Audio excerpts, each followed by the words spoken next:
Hello everyone, this is Ram Babu. Welcome to Success Journey TV channel.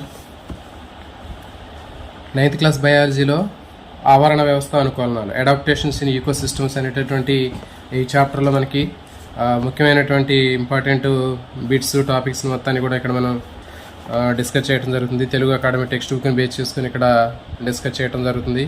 ఇది తెలంగాణకు సంబంధించినటువంటి syllabus.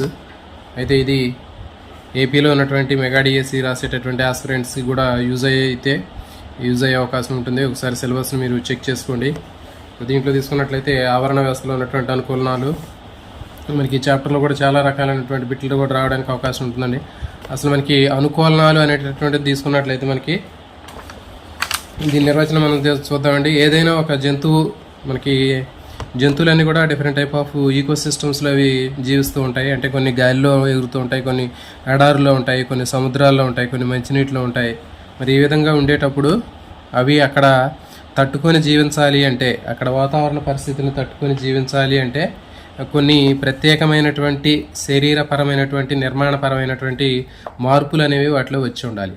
ఈ విధంగా వచ్చేటటువంటి మార్పులనే ఏంటంటే అనుకూలనాలు అని చెప్పడం జరుగుతుంది. సో కాబట్టి ఒక జంతువు ఒక ఆవరణ వ్యవస్థలో అది సక్సెస్ఫుల్గా జీవించాలి అంటే ఆ జంతువులో ఉండేటటువంటి శరీరధర్మపరమైనటువంటి నిర్మాణపరమైనటువంటి మార్పులు ఏవైతే ఉన్నాయో ఆ మార్పుల్ని మనం ఆవరణ వ్యవస్థలో ఉండేటటువంటి జంతువుల్లో ఉండే అనుకూలనాలు లేదా అడాప్టేషన్స్ అని చెప్పడం జరుగుతుంది. ఇక్కడ తీసుకున్నట్లయితే మనకి మీకు డైరెక్ట్గా ఈ చాప్టర్లో ముఖ్యమైనటువంటి బిట్స్ ఏ విధమైనటువంటి బిట్లు రావడానికి అవకాశం ఉందనేది ఇక్కడ మనం డిస్కస్ చేద్దామండి. ఇక్కడ చూడండి మనకి మాంగ్రూ ప్లాంట్స్ తీసుకున్నట్లయితే ఇక్కడ చూడండి మనకి ఇక్కడ కనిపిస్తున్నాయి. ఇవి మాంగ్రూ మొక్కలు, మడ అడవులు అంటారండి. ఈ నది సముద్రంలో కలిసే చోట పెరిగేటటువంటి మొక్కల్ని ఈ మాంగ్రూ మొక్కలు అంటారు. అయితే ఈ మొక్కలు ఎలాంటి వాతావరణం ఉంటుందంటే ఇవి నది సముద్రంలో కలిసే చోట ఉన్నటువంటి ప్రాంతం కాబట్టి ఇక్కడ మంచినీరు ఉప్పు నీరు కనిపిస్తూ ఉంటుంది.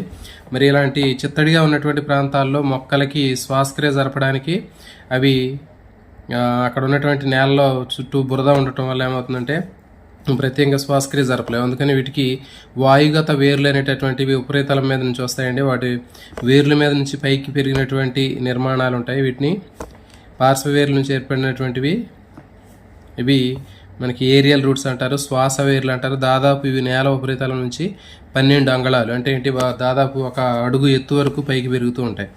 ఈ విధంగా మనకి తీసుకున్నట్లయితే వీటిలో మనకి న్యూమటోఫోర్స్ అని కూడా అంటారంటే శ్వాస వేర్లు లేదా న్యూమటోఫోర్లు. ఎగ్జాంపుల్ మడ అడవుల్లో పెరిగే మొక్క అవిసీనియా. సో కాబట్టి మీకు డైరెక్ట్గా ఎట్లా అడుగుతాడండి, అవిసీనియా మడ అడవుల్లో పెరిగేటటువంటి మొక్కలకు ఉదాహరణ ఏది అంటే అవిసీనియా అని అడగవచ్చు. లేకపోతే ఈ క్రింది వాటిలో ఏ మొక్కలో మనకి శ్వాస వేర్లు లేదా న్యూమటోఫోర్లు వాయుగత వేర్లు కనిపిస్తాయి అని అంటే మనకి దీనికి సమాధానం మడ అడవు లేదా అవిసీనియా. వీటిని వాయుగత వేర్లు లేకపోతే శ్వాస వేర్లు అంటారంటే రెస్పిరేటరీ రూట్స్ అంటారు. సో ఇవి మాంగ్రూ మొక్కలు. వీటి మీద ఎట్లా వేస్తాడు బిట్టు.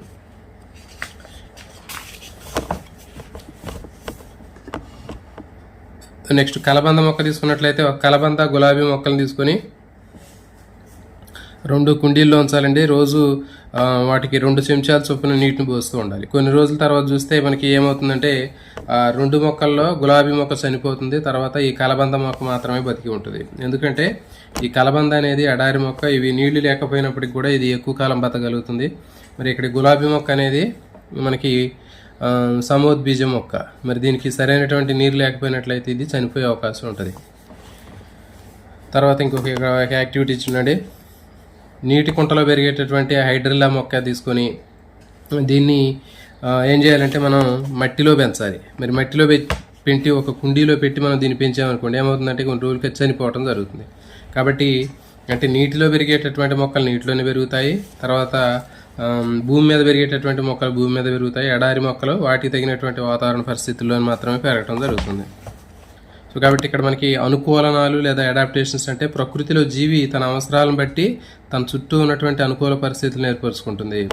ఒక వాతావరణంలో అది సక్సెస్ఫుల్గా జీవించాలి అంటే ఒక మొక్క కావచ్చు, జంతువు కావచ్చు, దాని శరీరంలో ఏర్పడేటటువంటి మార్పులు, అక్కడ అవసరాలను తట్టుకోవడానికి శరీరంలో ఏర్పడేటటువంటి మార్పుల్ని మనం అనుకూలనాలు అని చెప్పడం జరుగుతుంది. చూడండి ఇక్కడ బ్రహ్మజీవుడు, నాగజీవుడు. క్యాక్టస్ మొక్కలు తీసుకున్నట్లయితే ఈ క్యాక్టస్ మొక్కల్లో మనకి చూస్తూనే ఉంటాం. కలబంద కానివ్వండి, ఇంకా క్యాక్టస్ మొక్కలు కానివ్వండి, బ్రహ్మజీవుడు, నాగజీవుడు, ఈ మొక్కలన్నింటిలో కూడా మనకి పత్రాలు ఉండవండి. పత్రాలు అనేవి ఎట్లా మారుతాయంటే కంటకాలు లేదా ముళ్ళులాగా మారుతాయి. చాలా చాలా ఇంపార్టెంట్. బ్రహ్మజీవుడు, నాగజీవుడు మొక్కల్లో పత్రాలు అనేవి కంటకాలుగా మార్పు చెందడం వల్ల ఏమవుతుందంటే బాష్పోత్సేకం ద్వారా నీరు అనేది వృధా కాదు.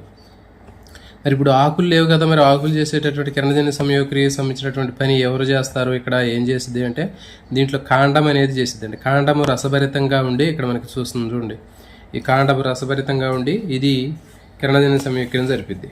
ఇది చూడండి, ఇక్కడ మనకి బ్రహ్మజీవుడు, నాగజీవుడు మొక్కలు కనిపిస్తున్నాయి. సో దీంట్లో మనకి కనిపించేటటువంటి ముళ్ళు, ఈ కలబందలో కూడా ముళ్ళు కనిపిస్తుంటాయి, అవి ఆకులు. దీంట్లో కూడా మనకి ముళ్ళు కనిపిస్తూ ఉంటాయి. ఇట్లా ఉంటుంది, దీని మీద మనకి ఇట్లా ముళ్ళు కనిపిస్తూ ఉంటాయి. ఈ ముళ్ళు అన్నీ ఏంటి అంటే ఇవి పత్రాలు. ఆకులు లేదా పత్రాలు రూపాంతరం చెంది ముళ్ళులాగా మారతాయి, కంటకాలలాగా. మరి ఆకులు చేయాల్సినటువంటి కిరణజన్య సంయోగక్రియ సంబంధించినటువంటి పనిని ఇక్కడ ఈ రసభరితమైనటువంటి కాండం నిర్వహించడం జరుగుతుంది. ఇది మనకి కాండం ఇది. సో ఇది దీనికి సంబంధించినటువంటి. ఈ విధంగా ఎడారి మొక్కల్లో బ్రహ్మజీవుడు, నాగజీవుడు మొక్కలు తీసుకున్నట్టయితే వాటిలో పత్రాలు అనేవి కంటకాలుగా మారతాయి, ఇంపార్టెంట్. తర్వాత మరి ఇట్లా మారటం వల్ల ఉపయోగం ఏంటి అంటే బాష్పోత్సేకాన్ని నిరోధించడానికి ఉపయోగపడతాయి. అంటే బాష్పోత్సేకం ద్వారా నీరు బయటికి పోవడాన్ని ఇది ఆపటం జరుగుతుంది. తర్వాత మరి కిరణజన్య సంయోగక్రియ ఏ భాగం నిర్వహిస్తుంది అంటే దీంట్లో కాండం అని చెప్పాలి. వీటన్నిటిని కూడా మనకి ఎడారి మొక్కలు అంటారు. చూడండి, ఇక్కడ బావుబాబ్ చెట్టు అనేటటువంటిది కూడా కనిపిస్తుంటుంది. ఇంకా ఇది బావుబాబ్ చెట్టు, ఇది కూడా మనకి ఎడారి మొక్క. దీంట్లో కాండం కూడా రసభరితంగా ఉండి దాంట్లో నీరు అనేది నిల్వ ఉండటం జరుగుతుంది. తర్వాత ఇంకా మనకి కిత్తనార. కొన్ని ప్రాంతాల్లో పొలాల గట్ల మీద ఈ కిత్తనార అనేటటువంటి ఎడారి మొక్కల్ని పెంచుతూ ఉంటారు, అగేవ్ అనేటటువంటి మొక్కలు. సో ఇవి కూడా ఎడారి మొక్కల లక్షణాలు కలిగి ఉంటాయి.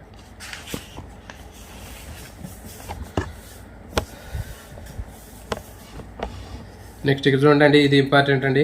గులకరాళ్ళ మొక్కలు అంటారు, పెబుల్ ప్లాంట్స్ అనేటటువంటి ఉంటాయి. ఈ పెబుల్ ప్లాంట్స్ అనేవి చూడడానికి రాళ్ళు లాగే ఉంటాయి, కానీ వీటిలో ఒక చిన్న రంధ్రం కనిపిస్తుంది, కానీ ఇవి మొక్కలే, చూడడానికి రాళ్ళలాగా ఉంటాయి. దీంట్లో ఇట్లా మనకి ఒక చిన్న ఓపెనింగ్ ఉంటుంది. ఈ ఓపెనింగ్ ద్వారా కాంతి లోపలికి పోతుంది.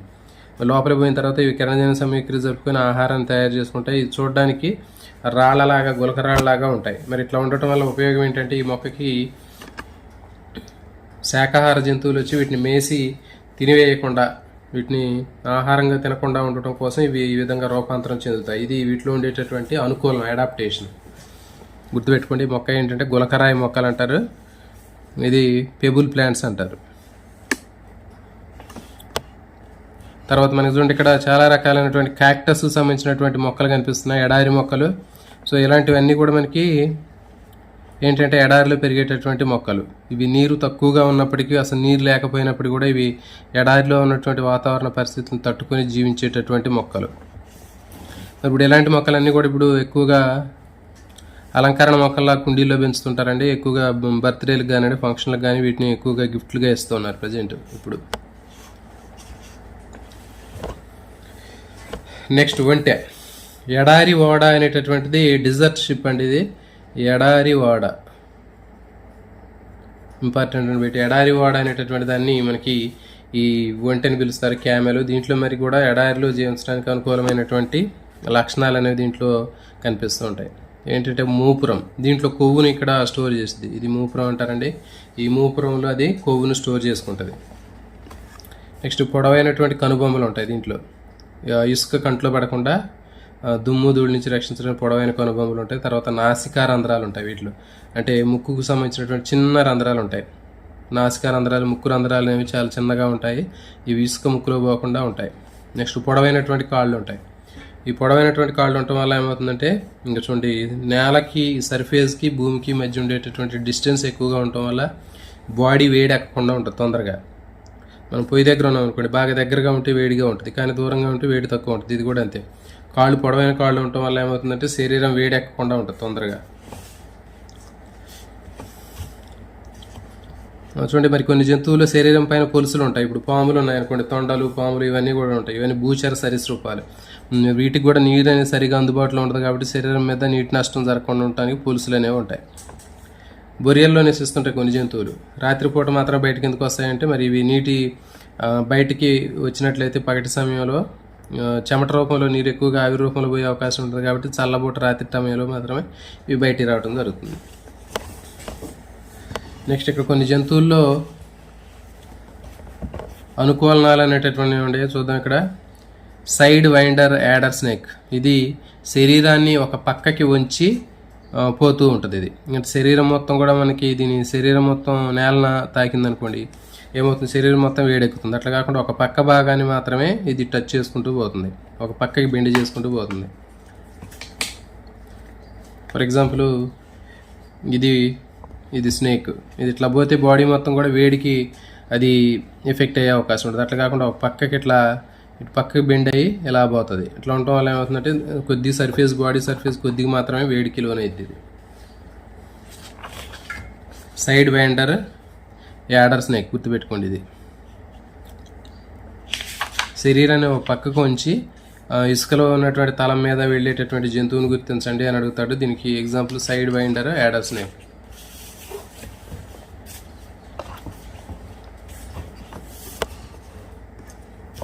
నెక్స్ట్ గోల్డెన్ మోల్ అనేటటువంటిది ఇసుకలో ఈదుకుంటూ పోతూ ఉంటుంది. ఇసుకలో ఈదుతూ వెళ్ళేటటువంటి జంతువు ఏది అంటే గోల్డెన్ మోల్. ఇది ఇంపార్టెంట్ అని గుర్తుపెట్టుకోండి. గోల్డెన్ మోల్ జంతువు ఇసుకలో ఈదుకుంటూ వెళ్తుంది. తర్వాత కొన్ని జంతువులు చూడండి, కంగారు ఎలుక, ఇది ఇంపార్టెంట్ అండి, చాలా చాలా ఇంపార్టెంట్. కంగారు ర్యాట్ అంటారు దీన్ని.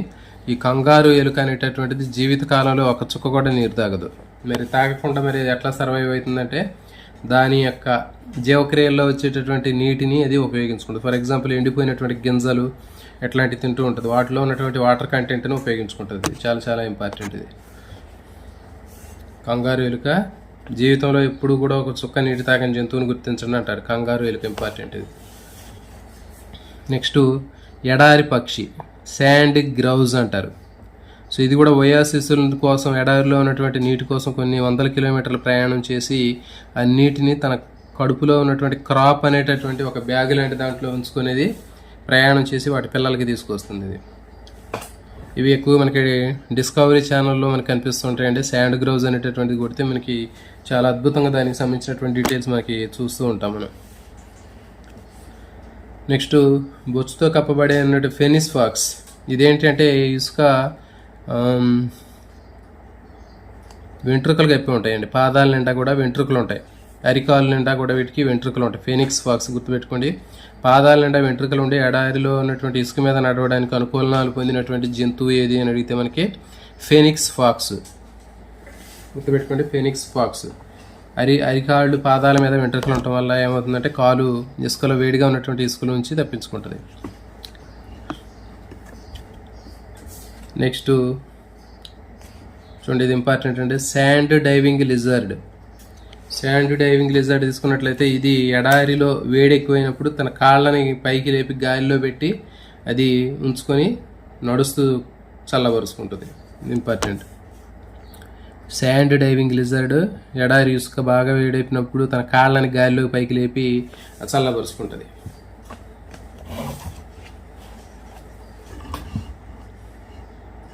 నెక్స్ట్ నుండి నాక్టర్నల్ యానిమల్స్, నిశాచర జంతువులు. ఇది ఇంపార్టెంట్ అండి. కొన్ని జంతువులు రాత్రి సమయం మాత్రమే బయటకు వచ్చి పగటి సమయం మొత్తం కూడా రెస్ట్ తీసుకుంటాయి బొరియలలో. అలాంటి జంతువులు ఏమంటారంటే నిశాచర జీవులు లేదా నాక్టర్నల్ యానిమల్స్ అంటారు. వీటిలో రాత్రిపూట చూడడానికి లేకపోతే జ్ఞానేంద్రియాలు బాగా అభివృద్ధి చెందుతాయి. పెద్ద పెద్ద కళ్ళు ఉంటాయి. తర్వాత సౌండ్ని రిసీవ్ చేసుకోవడానికి ఇవి బాగా అభివృద్ధి చెంది ఉంటాయి. వీటిలో గబ్బిలాలు ఎగ్జాంపుల్. నెక్స్ట్ వీటిలో ఇంకా మనకి పిల్లులు, ఎలుకలు, గబ్బిలాలు, గుడ్లగూబలు ఇవన్నీ కూడా మనకి రాత్రి చరజీవులే, నిశాచర జీవులే. వీటిలో మనకి క్రికెట్ పురుగులు నైట్ ఎక్కువగా సౌండ్ ఇరిటేట్ చేస్తూ ఉంటుంది. క్రికెట్ పురుగు అంటారు దీన్ని, క్యూచురాయ్. నెక్స్ట్ కెటిల్ ఫిష్లు ఇవన్నీ కూడా మనకి రాత్రి సమయంలో మాత్రమే బయటకు వచ్చి పగటి సమయంలో ఉష్ణతాపాన్ని నుంచి తప్పించుకోవడానికి ఇవి రాత్రి సమయంలో మాత్రమే బయటకు వస్తాయి. చూడండి, నెక్స్ట్ నీటి ఆవరణ వ్యవస్థలో ఉన్నటువంటి అనుకూలనాలు. ఇక్కడ చూడండి, వైవిధ్యం ఆధారంగా రెండు ముఖ్యమైనటువంటి ఆవరణ వ్యవస్థలు అనేవి మనకి కనిపిస్తూ ఉంటాయి. అవేంటి అంటే మంచినీటి ఆవరణ వ్యవస్థ, fresh water ecosystem, salt water ecosystem, ఉప్పు నీటి ఆవరణ వ్యవస్థ. కాబట్టి ఈ 2 రకాలైనటువంటి ఆవరణ వ్యవస్థలు కూడా చాలా చాలా ఇంపార్టెంట్ అండి. వీటి మీద కూడా మనకి ఎక్కువగా బిట్లు రావడానికి అవకాశం ఉంది. సో దీంట్లో మనకి ఫ్రెష్ వాటర్ ఈకోసిస్టమ్ తీసుకున్నట్లయితే కొలన్లు, నదులు, సరస్సులు ఇవన్నీ కూడా మంచినీటి ఆవరణ వ్యవస్థకు ఉదాహరణ. మరి ఉప్పునీటి ఆవరణ వ్యవస్థకి సముద్రాలు, మహాసముద్రాలు అనేవి ఉప్పునీటి ఆవరణ వ్యవస్థకు ఉదాహరణ.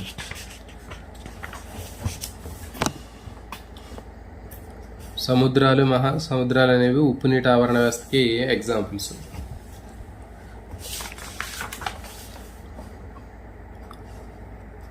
సో ఇప్పుడు మనకి మంచినీటి ఆవరణ వ్యవస్థ దీంట్లో ఇది నెక్స్ట్ చూద్దామండి. ఇది ముఖ్యమైనటువంటిది ఇక్కడ చూద్దాం. మరి మంచినీటి ఆవరణ వ్యవస్థ, సముద్రపు ఆవరణ వ్యవస్థను తీసుకున్నట్లయితే మనకి దీంట్లో సముద్ర ప్రాంతాలు, సముద్రంలో ఉన్నటువంటి లోతును ఆధారంగా చేసుకుని మనకి ఇక్కడ కొన్ని జోన్లుగా డివైడ్ చేయడం జరిగింది. ఇది చాలా చాలా ఇంపార్టెంట్ అండి. వీటి మీద కూడా బిట్లు ఎక్కువగా అడుగుతుంటాడు. సముద్రపు ఆవరణ వ్యవస్థలో కాంతి ప్రసారాన్ని ఆధారంగా చేసుకుని మనకి కొన్ని హద్దులు నిర్ణయించడం జరిగింది. వివిధ లోతులు ఉంటాయి. సముద్రంలో ఉన్నటువంటి లోతుల ఆధారంగా చేసుకుని కాంతి ప్రసరించేటటువంటి లోతు ఆధారంగా చేసుకుని కొన్ని మండలాలు లేదా జోన్లుగా డివైడ్ చేశారు. అవేంటి అంటే చూడండి, యూపోటిక్ మండలం, ఎక్కువ కాంతి లభించేటటువంటి మండలాన్ని యూపోటిక్ మండలం అంటారు. ఇది ఎక్కువ కాంతి లభిస్తుంది. ఇది 0 నుంచి 200 మీటర్ల లోతు ఉంటుందండి. నెక్స్ట్ రెండోది బేతియల్ మండలం. ఇది 200 మీటర్ల నుంచి 2000 మీటర్ల లోతు ఉంటుంది. నెక్స్ట్ ఎబైసల్ మండలం 2000 నుంచి 6000 మీటర్ల లోతు ఉంటుంది. సో కాబట్టి గుర్తుపెట్టుకోండి, వీటి మీద కూడా డైరెక్ట్గా బిట్లాడడానికి అవకాశం ఉంటుంది. యూఫోటిక్ మండలం అంటే ఏంటి అంటే ఎక్కువ కాంతి లభించే మండలాన్ని ఏమంటారంటే యూఫోటిక్ మండలం అంటారు. నెక్స్ట్ తక్కువ కాంతి లభించేటటువంటిది అంటే మస్క చీకటిగా ఉండేటటువంటి జోన్ ఏది అంటే బేతియల్ మండలం, మస్క వెలుతురు మండలం అంటారు దీన్ని. నెక్స్ట్ అస్సలు కాంతి లభించకుండా చిమ్మ చీకటిగా ఉండేటటువంటి మండలం ఏది అంటే ఎబైసల్ జోన్, కాంతిరహిత మండలం అని చెప్తారు.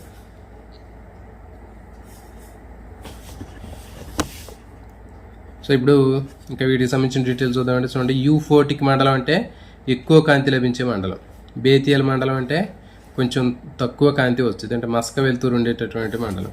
నెక్స్ట్ మూడోది ఏ బైసల మండలం అంటే అసలు కాంతి లేనటువంటి మండలాన్ని ఏ బైసల మండలం అంటారు. ఉష్ణోగ్రత తీసుకుంటే యూఫోటిక్ మండలంలో 30 డిగ్రీల వరకు ఉంటుందండి. బేతియల్ మండలంలో 4 డిగ్రీలు ఉంటుంది టెంపరేచర్. ఏ బైసల మండలంలో 2 నుంచి 3 డిగ్రీల సెంటీగ్రేడ్ ఉంటుంది. సో కాబట్టి ఇట్లా టెంపరేచర్ కూడా అడుగుతాడండి.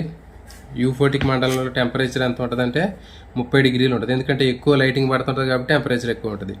మరి అబైసల మండలంలో కొంచెం లోతు పోయినప్పుడు టెంపరేచర్ తక్కువ ఉంటుంది కాబట్టి 4 డిగ్రీలు ఉంటుంది. తర్వాత ఇంకా అబైసల మండలంలో పోయినప్పుడు 2 నుంచి 3 డిగ్రీలు ఉంటుంది, ఇంకా తక్కువ ఉంటుంది టెంపరేచర్. ఇది కూడా ఇంపార్టెంట్ అండి. యూఫోటిక్ మండలం 200 మీటర్ల లోతు ఉంటుంది. బేతియల్ మండలం 200 నుంచి 2000 మీటర్ల లోతు ఉంటుంది. తర్వాత అబైసల మండలం అనేటటువంటిది 2000 నుంచి 6000 మీటర్ల లోతు ఉంటుంది. కాబట్టి ఇది కూడా అడుగుతుంది, దీని లోతును బట్టి కూడా అది అడుగుతాడు. 2000 నుంచి 6000 మీటర్ల లోతు ఉండేటటువంటి మండలం ఏదంటే అబైసల మండలం. తర్వాత 0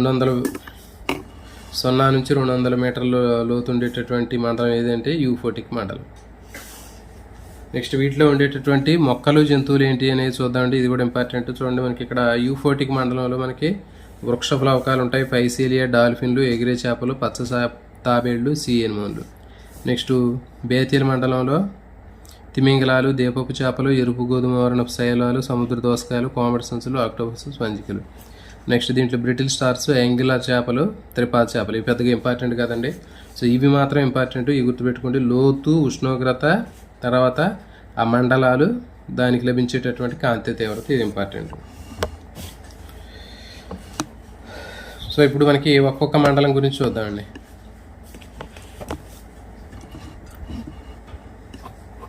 యూఫోటిక్ మండలం. ఈ మండలంలో నివసించే జంతువులన్నీ కూడా ఎట్లా ఉంటాయంటే తేలేవి, ఈదేవి ఉంటాయండి. ఎక్కువగా తేలేవి, ఇదే ఉంటాయి. తర్వాత మరి కాంతి పరావర్తనం చెంది ప్రకాశవంతమైనటువంటి శరీర ఉపరితలంలో కలిసిపోయే విధంగా ఉంటాయి, ఇట్లా ట్రాన్స్పరెంట్గా ఉంటాయి. ఒక గ్లాసుని నీళ్ళల్లో పెడితే మనకి ఎట్లా ట్రాన్స్పరెంట్ గ్లాసు నీళ్ళల్లో పెడితే ఎట్లా ఉంటుందో ఇవి కూడా అట్లా ట్రాన్స్పరెంట్గా ఉంటాయి. స్పష్టమైనటువంటి దృష్టి ఉంటుంది వీటిలో. తర్వాత ఆకుపచ్చని మొక్కలు ఎక్కువ ఉంటాయి, సన్లైట్ ఉంటుంది కాబట్టి ఆకుపచ్చని మొక్కలు ఎక్కువ ఉంటాయి. కిరణజన్య సంయోగక్రియ కూడా గరిష్టంగా జరిగింది. కిరణజన్య సంయోగక్రియ గరిష్టంగా జరిగేటటువంటి మండలం ఏది అంటాడు, చాలా చాలా ఇంపార్టెంట్. అది యూఫోటిక్ మండలం. మరి దీంట్లో ఆకర్షణీయమైనటువంటి మొక్కలు జంతువులు అనేవి మనకు కనిపిస్తూ ఉంటాయి. చేపలు, డాల్ఫిన్స్, జెల్లీ ఫిష్లు, ప్రవాళాలు ఉంటాయి. దాదాపు 80% సముద్రంలో మొక్కలు జంతువులు ఈ మండలంలో ఉంటాయి. ఇది ఇంపార్టెంట్ అండి. 80% సముద్రంలోని మొక్కలు జంతువులు ఏ మండలంలో ఉంటాయంటే యూఫోటిక్ మండలం అంటారు. ఇది ఇంపార్టెంట్. నెక్స్ట్ ఇక్కడ అడిగేది కిరణజన్య సంయోగక్రియ గరిష్టంగా ఏ మండలంలో జరుగుతుందంటే యూఫోటిక్ మండలం. శరీరం పారదర్శకంగా ఉండి నీటిలో కలిసిపోయేటటువంటి జంతువులు ఎక్కువగా ఏ మండలం ఉంటాయంటే యూఫోటిక్ మండలం. ఇది దీనికి సంబంధించినటువంటి ఇంపార్టెంట్. ఈ జంతువుల పేర్లన్నీ కూడా అవసరం లేదండి. నెక్స్ట్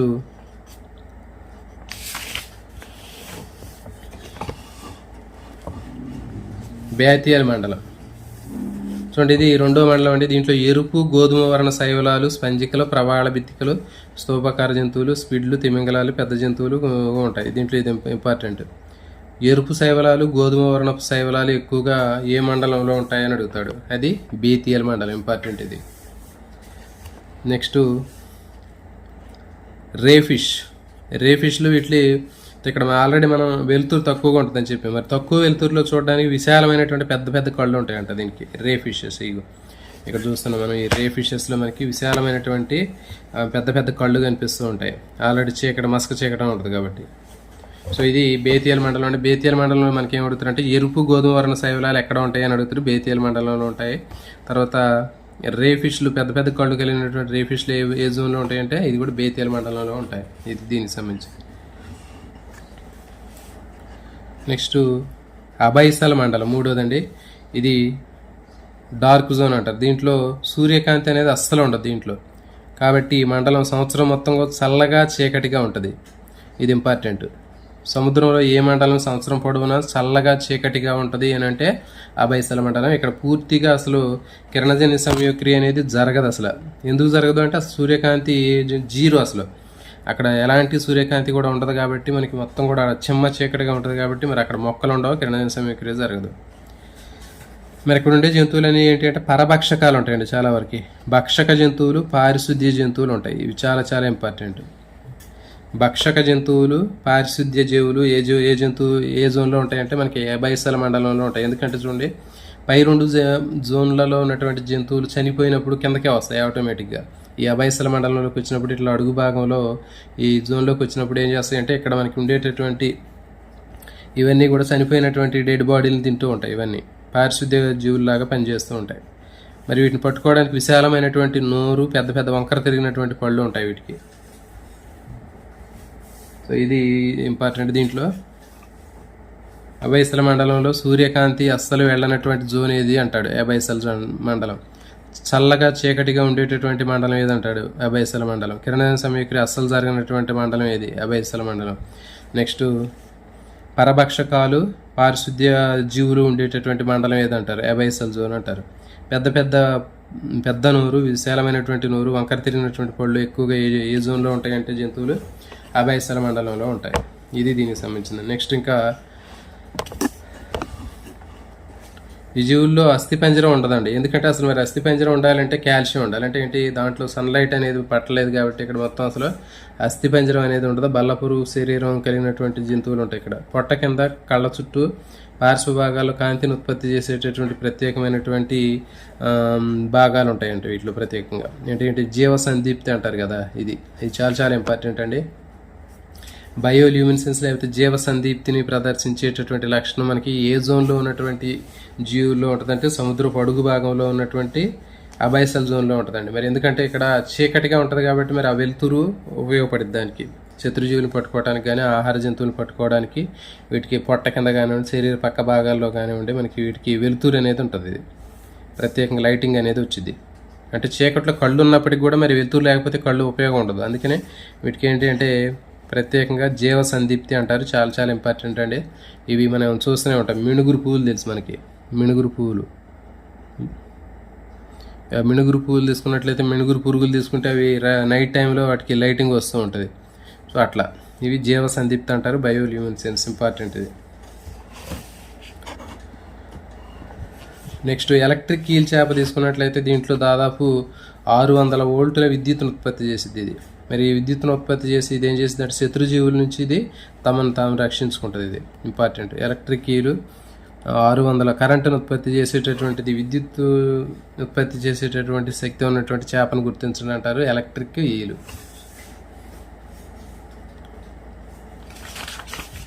నెక్స్ట్ సో ఇదండి మనకి సముద్రంలో ఉన్నటువంటి 3 రకాలైనటువంటి జోన్లు. యూఫోటిక్, బేతియలు, అబైసల్ జోన్. ఖచ్చితంగా వీటి మీద బిట్లు కూడా రావడానికి అవకాశం ఉంటుంది. ఈ ఏరియాలో ఇప్పుడు చెప్పినటువంటి ఏరియాలో చదువుకుంటే మీకు మంచిగా బిట్లు కవర్ అవుతాయి. నెక్స్ట్ మంచినీటి ఆవరణ వ్యవస్థ. మంచినీటి ఆవరణ వ్యవస్థ తీసుకున్నట్లయితే మంచినీటి ఆవరణ వ్యవస్థలో 2 రకాలు ఉంటాయండి. స్థిర నీటి ఆవరణ వ్యవస్థ, ప్రవాహ ఆవరణ వ్యవస్థ. Lotic, lentic. లోటిక్ అంటారు, ఇంకోటి lentic. Lentic ecosystem, lotic ecosystem. అంటే ప్రవహించేది లోటిక్ ఆవరణ వ్యవస్థను ప్రవహించేటటువంటి ఆవరణ వ్యవస్థ అంటారు. లెంటిక్ ఆవరణ వ్యవస్థ అంటే స్థిరంగా ఉన్నటువంటి ఆవరణ వ్యవస్థ. చూడండి ఇక్కడ మనకి ఇవన్నీ మంచినీరే. సరస్సులు, నదులు ఇవన్నీ మనకు కనిపిస్తుంటాయి. ఉస్మాన్ సాగర్, తర్వాత దుర్గం చెరువు, షామీర్పేట చెరువు, ములుగులో ఉన్నట్టు వడ్డీపల్లి చెరువు, ఖమ్మంలో పాలేరు చెరువు, మహబూబ్ నగర్లో కోయిల్ సాగర్, నిజామాబాద్లో ఆలీ సాగర్, ఇవన్నీ కూడా మన రాష్ట్రంలో ఉన్నటువంటి జలాశయాలన్నీ కూడా మంచినీటి ఆవరణ వ్యవస్థలకు ఉదాహరణలే. తర్వాత లక్నవరంలో ఉన్నటువంటి సరస్సు కూడా మంచినీటి ఆవరణ వ్యవస్థే. మరి చూడండి ఇక్కడ సముద్రంలో 3 జోన్లుగా మనం డివైడ్ చేసినట్లుగానే ఇక్కడ కాంతి ప్రసారాన్ని బట్టి మంచినీటి ఆవరణ వ్యవస్థను కూడా మనం 3 జోన్లుగా విభజించవచ్చు. సరస్సులో ఉన్నటువంటి కాంతి ప్రసారాన్ని బట్టి మనకి సరస్సుని 3 జోన్లుగా డివైడ్ చేస్తారు. ఇది కూడా చాలా చాలా ఇంపార్టెంట్ అండి. అదేంటి అంటే వేలాంచల మండలము, లిమినటిక్ మండలము, ప్రొఫాండల్ మండలం. ఇంపార్టెంట్ ఇది. వేలాంచల మండలము, లిమినటిక్ మండలం, ప్రొఫాండల్ మండలం. లిట్టోరల్ అంటారు తెలుగులో. వేలాంచల మండలాన్ని లిట్టోరల్ జోన్ అంటారు. తర్వాత లిమినటిక్, ప్రొఫాండల్ జోన్. లిట్టోరల్, లిమినటిక్, ప్రొఫాండల్ జోన్ 3 రకాల జోన్లు. ఇవి కూడా సేమ్ అంతే. అందుబాటులో ఉన్నటువంటి కాంతిని బట్టి అక్కడ ఉన్నటువంటి కాంతి, లవణీయత, ఆహారము, ఆక్సిజన్ వంటి కారకాల ఆధారంగా ఒక్కొక్క జోన్లో ఒక్కొక్క రకమైనటువంటి జంతువులు ఉంటాయి. సో ఇప్పుడు ఒక్కొక్క దాని గురించి చూద్దాం. First littoral zone. చూడండి ఇది సరస్సు ఒడ్డున తక్కువ లోతు కలిగినటువంటి భాగాన్ని లిట్టోరల్ జోన్ అంటారు. అంటే మనకి ఒక సరస్సు తీసుకున్నట్లయితే ఈ సరస్సులో ఇట్లా మనకి ఇది ఒక సరస్సు అనుకుందాం. ఈ సరస్సులో మనం ఎటు నుంచి దిగినా కానీ ఫస్ట్ మనం సరస్సులోకి, చెరువులోకి దిగాలనుకోండి. మనం ఇది చెరువు అనుకుందాం. ఈ చెరువులో మనం ఏ సైడ్ నుంచి అయినా సరే లోపలికి వెళ్ళాలంటే ఫస్ట్ మనం దిగుతాం కదా. ఏ సైడ్ నుంచి తీసుకున్నా కానీ మనకి ఫస్ట్ లోతు తక్కువ ఉంటుంది ఎక్కడైనా సరే. ఆ తక్కువ లోతు ఉన్నటువంటి చుట్టూ ఉన్నటువంటి భాగం ఏదైతే ఉందో దాన్ని లిట్టోరల్ జోన్ అని చెప్తారు. ఇది మట్టితో కలిసి బురదగా ఉంటుంది. ఇంకా పశువులు దిగుతూ ఉంటాయి, మనం చూస్తూనే ఉంటాం. ఇంకా జంతువులు అన్నీ దిగుతుంటాయి. అది బురదగా ఉంటుంది. సరస్సు ఒడ్డున వెచ్చగా నుండే పై భాగంలో నత్తలు, రొయ్యలు, తర్వాత ఇంకా క్రస్టేషన్స్, చేపలు, ఉభయచరాలు, తూనీగ గుడ్లు, లార్వాలు ఉంటాయి. ఇవి జంతువుల పేర్లు అవసరం లేదండి. ఇక్కడ మనం అడిగేది ఏంటి అంటే సరస్సు ఒడ్డున లోతు తక్కువ కలిగిన భాగాన్ని ఏమంటారు అంటారు. ఇది లిట్టోరల్ జోన్. ఇది ఇంపార్టెంట్ అండి. మట్టితో కలిసి బురదగా ఉండేటటువంటి మండలం అంతే. ఇక్కడ మనకి ఇవన్నీ జంతువుల పేర్లు అడగడు.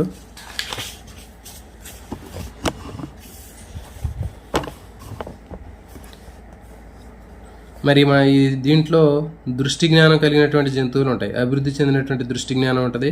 దీంట్లో బాగా వేగంగా ఈదేటటువంటి జీవులు, తక్కువ రంగు కలిగిన బూడిద రంగు కలిగినటువంటి జంతువులు ఉంటాయి. ఇక్కడ బురద, తామర మొక్కలు, వాలిస్నేరియా, హైడ్రిల్లా లాంటి మొక్కలు ఇందులో కనిపిస్తూ ఉంటాయి. ఈ మండలంలో కిరణజన్య సంయుక్రియ బాగా ఎక్కువ జరిగింది. ఇంపార్టెంట్ ఇది. వేలాంచల మండలం లేదా లిట్టోరల్ జోన్లో కిరణజన్య సంయుక్రియ బాగా ఎక్కువ జరిగింది. ఏ మండలంలో జరుగుతుంది అని అడుగుతాడు. కిరణజన్య సంయుక్రియ గరిష్టంగా జరిగేటటువంటి మండలం ఏది అంటే వేలాంచల మండలం లేదా లిట్టోరల్ జోన్. తాబేళ్లు, పాములు కూడా ఉంటాయి దీంట్లో. ఇదే దీనికి సంబంధించిందండి. నెక్స్ట్ సెకండ్ జోన్ లిమినటిక్ మండలం. ఇది సరస్సులో నీటి పై భాగం ఉపరితలంలో బయటికి కనిపించేటటువంటి భాగం. ఇంతకుముందు చెప్పిన మనం ఇది ఒక సరస్సు అనుకుంటే సరస్సులో చుట్టూ ఉండేటటువంటి ఎడ్జ్ ఏదైతే ఉందో ఇది లిట్టోరల్ జోన్ అని చెప్పాం. వేలాంచల మండలం లేదా లిట్టోరల్ జోన్ అని చెప్పాం. దీనికి మధ్యలో ఉన్నటువంటి పార్ట్ ఏదైతే ఉందో ఆ చెరువు లేదా సరస్సు మధ్య భాగంలో ఉండేటటువంటి కాంతి పడేటటువంటి ప్రాంతం ఏదైతే ఉందో దాన్ని లిమినటిక్ జోన్ అని చెప్తారు. చెరువు యొక్క మధ్య భాగంలో. ఎక్కువ కాంతిని స్వీకరించింది ఇది కూడా. ఈ మండలంలో మంచినీటి చేపలు ఉంటాయి. తర్వాత ప్రకాశవంతమైనటువంటి బూడిద రంగు, వెండి నలుపు రంగులో ఉన్నటువంటి పారదర్శకంగా డాఫ్ని, సైక్లోప్స్, గ్రిస్టోప్స్, సో నీటిపై తేలేటటువంటి గుర్రపు డెక్క, అంతర తామర, ఉల్పి, శైవలాలు కనిపిస్తాయి. ఇక్కడ కిరణ సమీక్రియ అధికంగా జరిగింది. సో ఇది ఇట్లా దీని మీద మనకి ఏమడుగుతారంటే లిట్టోరల్ జోన్ అనేది సరస్సులో నీటి పై భాగంలో ఉపరితలంలో బయటికి కనిపించేటటువంటి మండలాన్ని అంటారండి లిమినటిక్ మండలం. తర్వాత దీంట్లో ఈ జంతువుల పేర్లు కూడా ఇక్కడ ఏమి అడగడం. కిరణజన సమయక్రియ అధికంగా జరిగేటటువంటి మండలం. ఇక్కడ కూడా కిరణజన సమయక్రియ అనేది బాగా అధికంగా జరుగుతుంది. ఏ మండలాల్లో జరుగుతుందని అడిగినప్పుడు రెండు కల్పిస్తారండి కింద. లిట్టోరల్ జోను, లిమినటిక్, ప్రోఫండల్, లిట్టోరల్, లిమినటిక్. అట్ట మనకి ఈ మూడు మండలాలని కలిపి రెండు కల్పిస్తాడు. ఉన్నాయి మొత్తం 3 మండలాలు ఉన్నప్పుడు 3 మండలాల్లో 2 మండలాల్లో మనకి సూర్యకాంతి ఉంది కాబట్టి కిరణజన సమయక్రియ జరుగుతుంది. ఒక మండలంలో లేదు, లాస్ట్ మండలం లిట్టోరల్, లిమినటిక్, ప్రోఫండలంలో మనకి లైటింగ్ అనేది వెళ్ళదు కాబట్టి అక్కడ కిరణజన సమయక్రియ జరగదు. కాబట్టి మనకి ఈ రెండు కూడా కిరణజన సమయక్రియం జరిపాయి. ఈ రెండిట్లో ఏవి జరుగుతాయంటే పై 2 అని ఉన్నప్పుడు కూడా ఆన్సర్ పెట్టచ్చు అండి. కిరణజన సమయక్రియ ఏ మండలంలో జరుగుతుంది సరస్సులు అంటే లిట్టోరల్, రెండోది లిమినటిక్, మూడోది ప్రొఫాండల్, నాలుగోది ఆప్షన్లో 1, 2 అని అడుగుతాడు. కాబట్టి అక్కడ 1, 2 ఆప్షన్స్ సరైనవి. ఇక చూడండి లిట్టోరల్ మరియు లిమినటిక్ 2 మండలాలు కూడా కాంతి ప్రసార మండలాలే. ఎందుకంటే చెప్పాం మనం ఇది సరస్సులో ఈ 2 కూడా మనకి ఇది సరస్సు అనుకుంటే ఈ చుట్టూ సరస్సు యొక్క అంచులు చుట్టూ ఉండేటటువంటిది లిట్టోరల్, మధ్యలో ఉండేటటువంటిది లిమినటిక్. కాబట్టి ఈ రెండిట్లో కూడా సన్లైట్ పడిద్ది. తర్వాత మూడోది ఈ సరస్సు యొక్క కింది భాగంలో ఉంటుంది, అది ప్రొఫండల్ మండలం. దీంట్లో సన్లైట్ అనేది వెళ్ళదు. సో మరి ఇక్కడ మనకి చాలా వరకు మసకగా ఉంటుంది, చల్లగా ఉంటుంది, అంటే చీకటిగా ఉంటుందని చెప్పాము. మరి ఎందుకంటే అక్కడ సన్లైట్ లేదు కాబట్టి, మరి వేడి లేదు కాబట్టి చల్లగా కూడా ఉంటుంది అక్కడ. మరి దీంట్లో ఎక్కువగా పరపోషకాలు, పూతికాహారాలు ఉంటాయి. చాలా ఇంపార్టెంట్ అండి. సరస్సులో 3 మండలాల్లో ఏ మండలంలో పూతికాహారాలు లేదా పరపోషకాలు ఎక్కువగా ఉంటాయి అంటే ప్రొఫండల్ మండలంలో ఎక్కువగా ఉంటాయి. ఇది ఇంపార్టెంట్ అండి. తర్వాత ఈ జీవులు ఇవి భక్షకాలు లేదా వ్యర్థాలు, విసర్జక పదార్థాలు భక్షించే పారిశుద్ధ్య కార్మికులుగా పనిచేస్తాయి. ఇది కూడా అంతే. మనకి అక్కడ సరస్సులో సముద్రంలో ఉన్నటువంటి లిట్టోరల్, లిమినటిక్, ప్రొఫండల్ జోన్. ఇప్పుడు మనకి ఈ 3 జోన్లలో మనకి ఈ ప్రొఫండల్ జోన్ అనేటటువంటిది మనకి ఖచ్చితంగా దీంట్లో కూడా మనకి అవే ఉంటాయి. అంటే సముద్రంలో మనకి 3వ జోన్లో కింద ఉన్నటువంటి జోన్ ఏదని చెప్పాం మనం, బ్యాథియల్ జోన్ అని చెప్పాం కదా, అబైసల్ జోన్ అని చెప్పాం.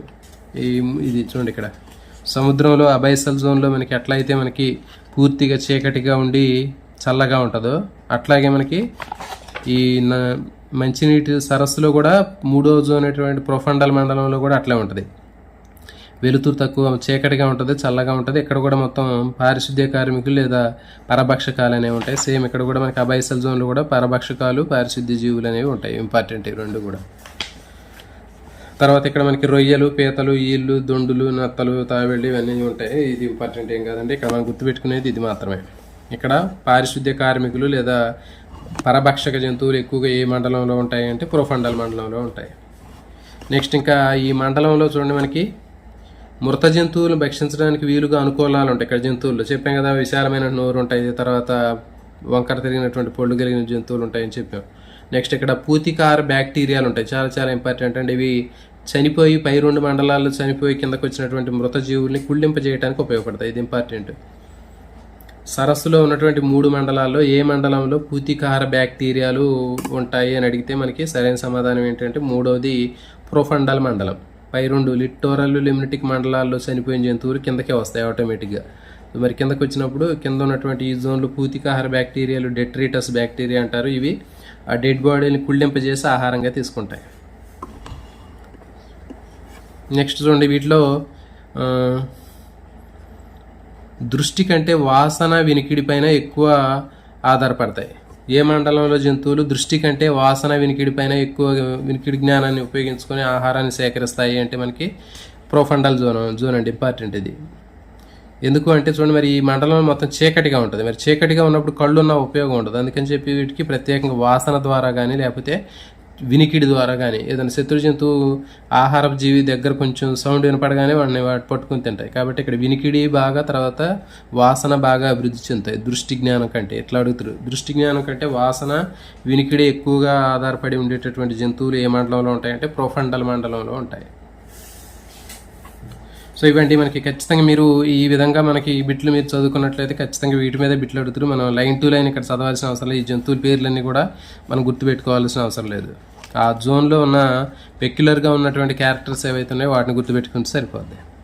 చూడండి, మనకి ఇంకా సరస్సు దగ్గర మనకి ఇంకా బాడ్జరు, ఆటర్ వంటి క్షీరదాలు కనిపిస్తూ ఉంటాయి, చేపల కోసం జరుగుతూ ఉంటాయి ఇవన్నీ.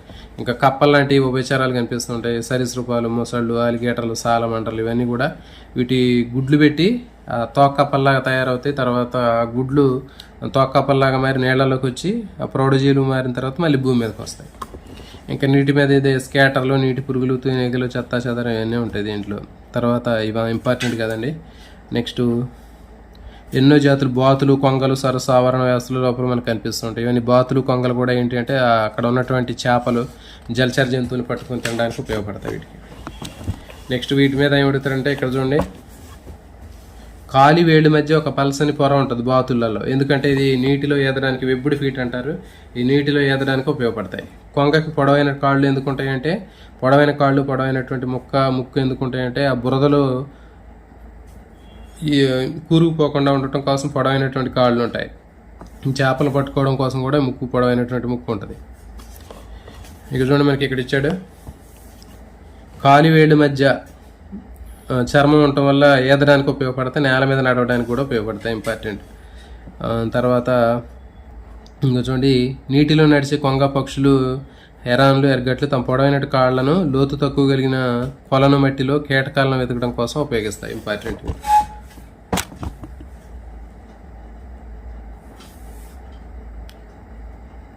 ఏపీలో సిలబస్ వేరేగా ఉంది కదండి.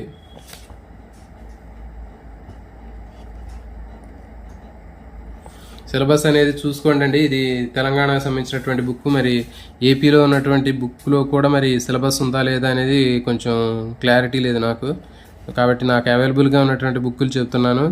ఏపీకి సంబంధించినటువంటి 9th క్లాస్ బుక్ను తెప్పించాను నేను. తెప్పిస్తే దాంట్లో కేవలం మనకి ఏమున్నాయంటే ఒక సెమిస్టర్కి సంబంధించినటువంటి 3 చాప్టర్లు మాత్రమే ఉన్నాయండి. ఆ 3 చాప్టర్లు కూడా నేను ఇట్లా ఎక్స్ప్లెయిన్ చేసి చెప్పాను. ఇక చెప్పడానికి ఏపీకి సంబంధించినటువంటి బుక్కుల్లో ఏమి నా దగ్గర ఇన్ఫర్మేషన్ ఏమీ లేదు. అయితే నెట్లో చూస్తే మాత్రం 2023-24కి సంబంధించి ఇదే బుక్ ఉంది. తర్వాత 24-25కి సంబంధించి ఒక సెమిస్టర్కి సంబంధించినటువంటి అప్డేట్స్ అనేవి ఒక వేరే సెమిస్టర్లో పెట్టాడని తెలిసిందండి. సో కాబట్టి వీటి మీద నాకు ఇంకా క్లారిటీ అనేది లేదు. సో కాబట్టి నాకు అందుబాటులో ఉన్నటువంటి బుక్కుల్ని చెప్తున్నాను. మీకు ఏదైనా ఇన్ఫర్మేషన్ ఉంటే ఈ మనకి 9th క్లాస్కి సంబంధించినటువంటి సిలబస్ అనేది ఎన్ని సెమిస్టర్లు ఉన్నాయి, ఏ సెమిస్టర్లో ఏ చాప్టర్లు ఉన్నాయి ఏంటి అనేది నాకైతే క్లారిటీ లేదు. నేను సెర్చ్ చేశాను కానీ నాకు అంత ఎక్కడ కూడా ఇన్ఫర్మేషన్ దొరకలేదు. కాబట్టి నా దగ్గర ఉన్నటువంటి బుక్కుల ప్రకారం నేనైతే ప్రస్తుతం చెప్తున్నానండి. మ్యాక్సిమం అయితే ఇవన్నీ కూడా మీకు ఉపయోగపడతాయండి. ఎందుకంటే ఇక చూడండి, దీంట్లో ఇంకా పెస్టిసైడ్స్ కానివ్వండి, లేకపోతే పొల్యూషన్ కానివ్వండి, సో ఇవన్నీ కూడా మీకు ఉపయోగపడేటటువంటి టాపిక్లే. స్కూల్ అసిస్టెంట్ వాళ్ళకి ఇంకా బాగా ఎక్కువగా ఉపయోగపడే అవకాశం ఉంటుంది. సో కాబట్టి మీకు ఇంకా మీరు డిస్కషన్ చేయకుండా ఏదైనా యూజ్ అయినటువంటి ఇన్ఫర్మేషన్ మీరు యూజ్ చేసుకుంటారని ఆశిస్తున్నాను.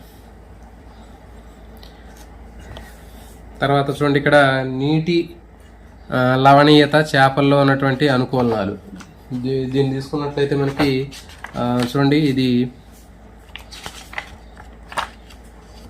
ఇది నెక్స్ట్ ఎక్స్ప్లెయిన్ చేస్తానండి. ఇది ఒక పేపర్ మీద ఎక్స్ప్లెయిన్ చేస్తా. ఇది సింపుల్గా ఉంటుంది. దీనికి సంబంధించిన పిక్చర్ ఏమి లేదు, పేపర్ మీద ఎక్స్ప్లెయిన్ చేస్తా లాస్ట్లో.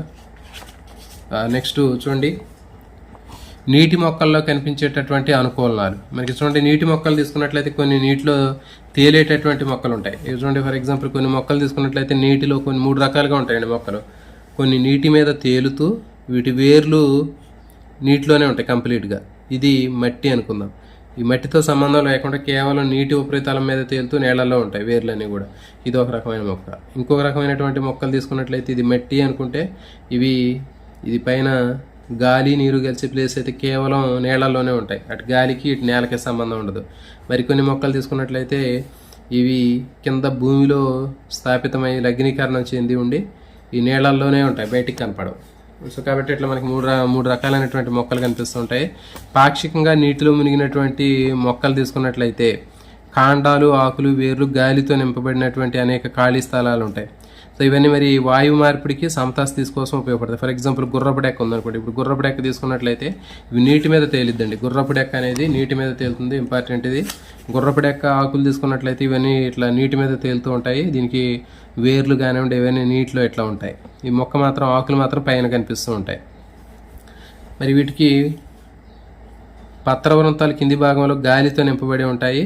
ఇవి నీటి మీద తేలుతూ ఉంటాయి. ఇట్లా ఈ మొక్క మొత్తం నీటి మీద తేలటం వల్ల ఏమవుతుందంటే అది మునిగిపోకుండా ఉండటం కోసం ప్రత్యేకంగా గాలితో నిండినటువంటి ఖాళీ స్థలాలు ఏరింకాయం అని చెప్పాం కదా మనం. సో అలాంటి ఏరింకాయం అనేటటువంటి దీంట్లో ఉంటుంది. వాయుగత మృదు కణజాలంతో కలిగినటువంటి ఖాళీ ప్రదేశాలు ఉంటాయి. సో ఇవి నీటిలో మునిగిపోకుండా ఉంటాయి. గుర్రపు డెక్క ఎగ్జాంపుల్. నెక్స్ట్ కలువ. కలువ మొక్క తీసుకున్నట్లయితే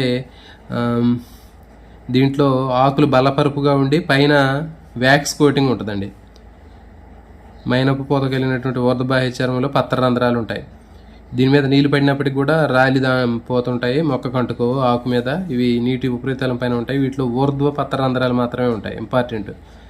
ఆకు ఊర్ధ్వబాహ్య చర్మంలోనే పత్రరంధ్రాలు కలిగినటువంటి మొక్క ఏది అంటే కలువ. చాలా చాలా ఇంపార్టెంట్ అండి ఇది కలువ.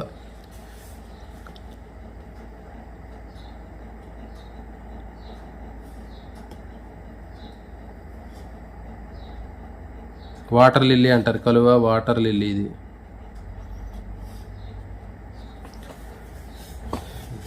దీని మీద ఇక్కడ ఏమడుగుతారంటే గుర్రపు డెక్క.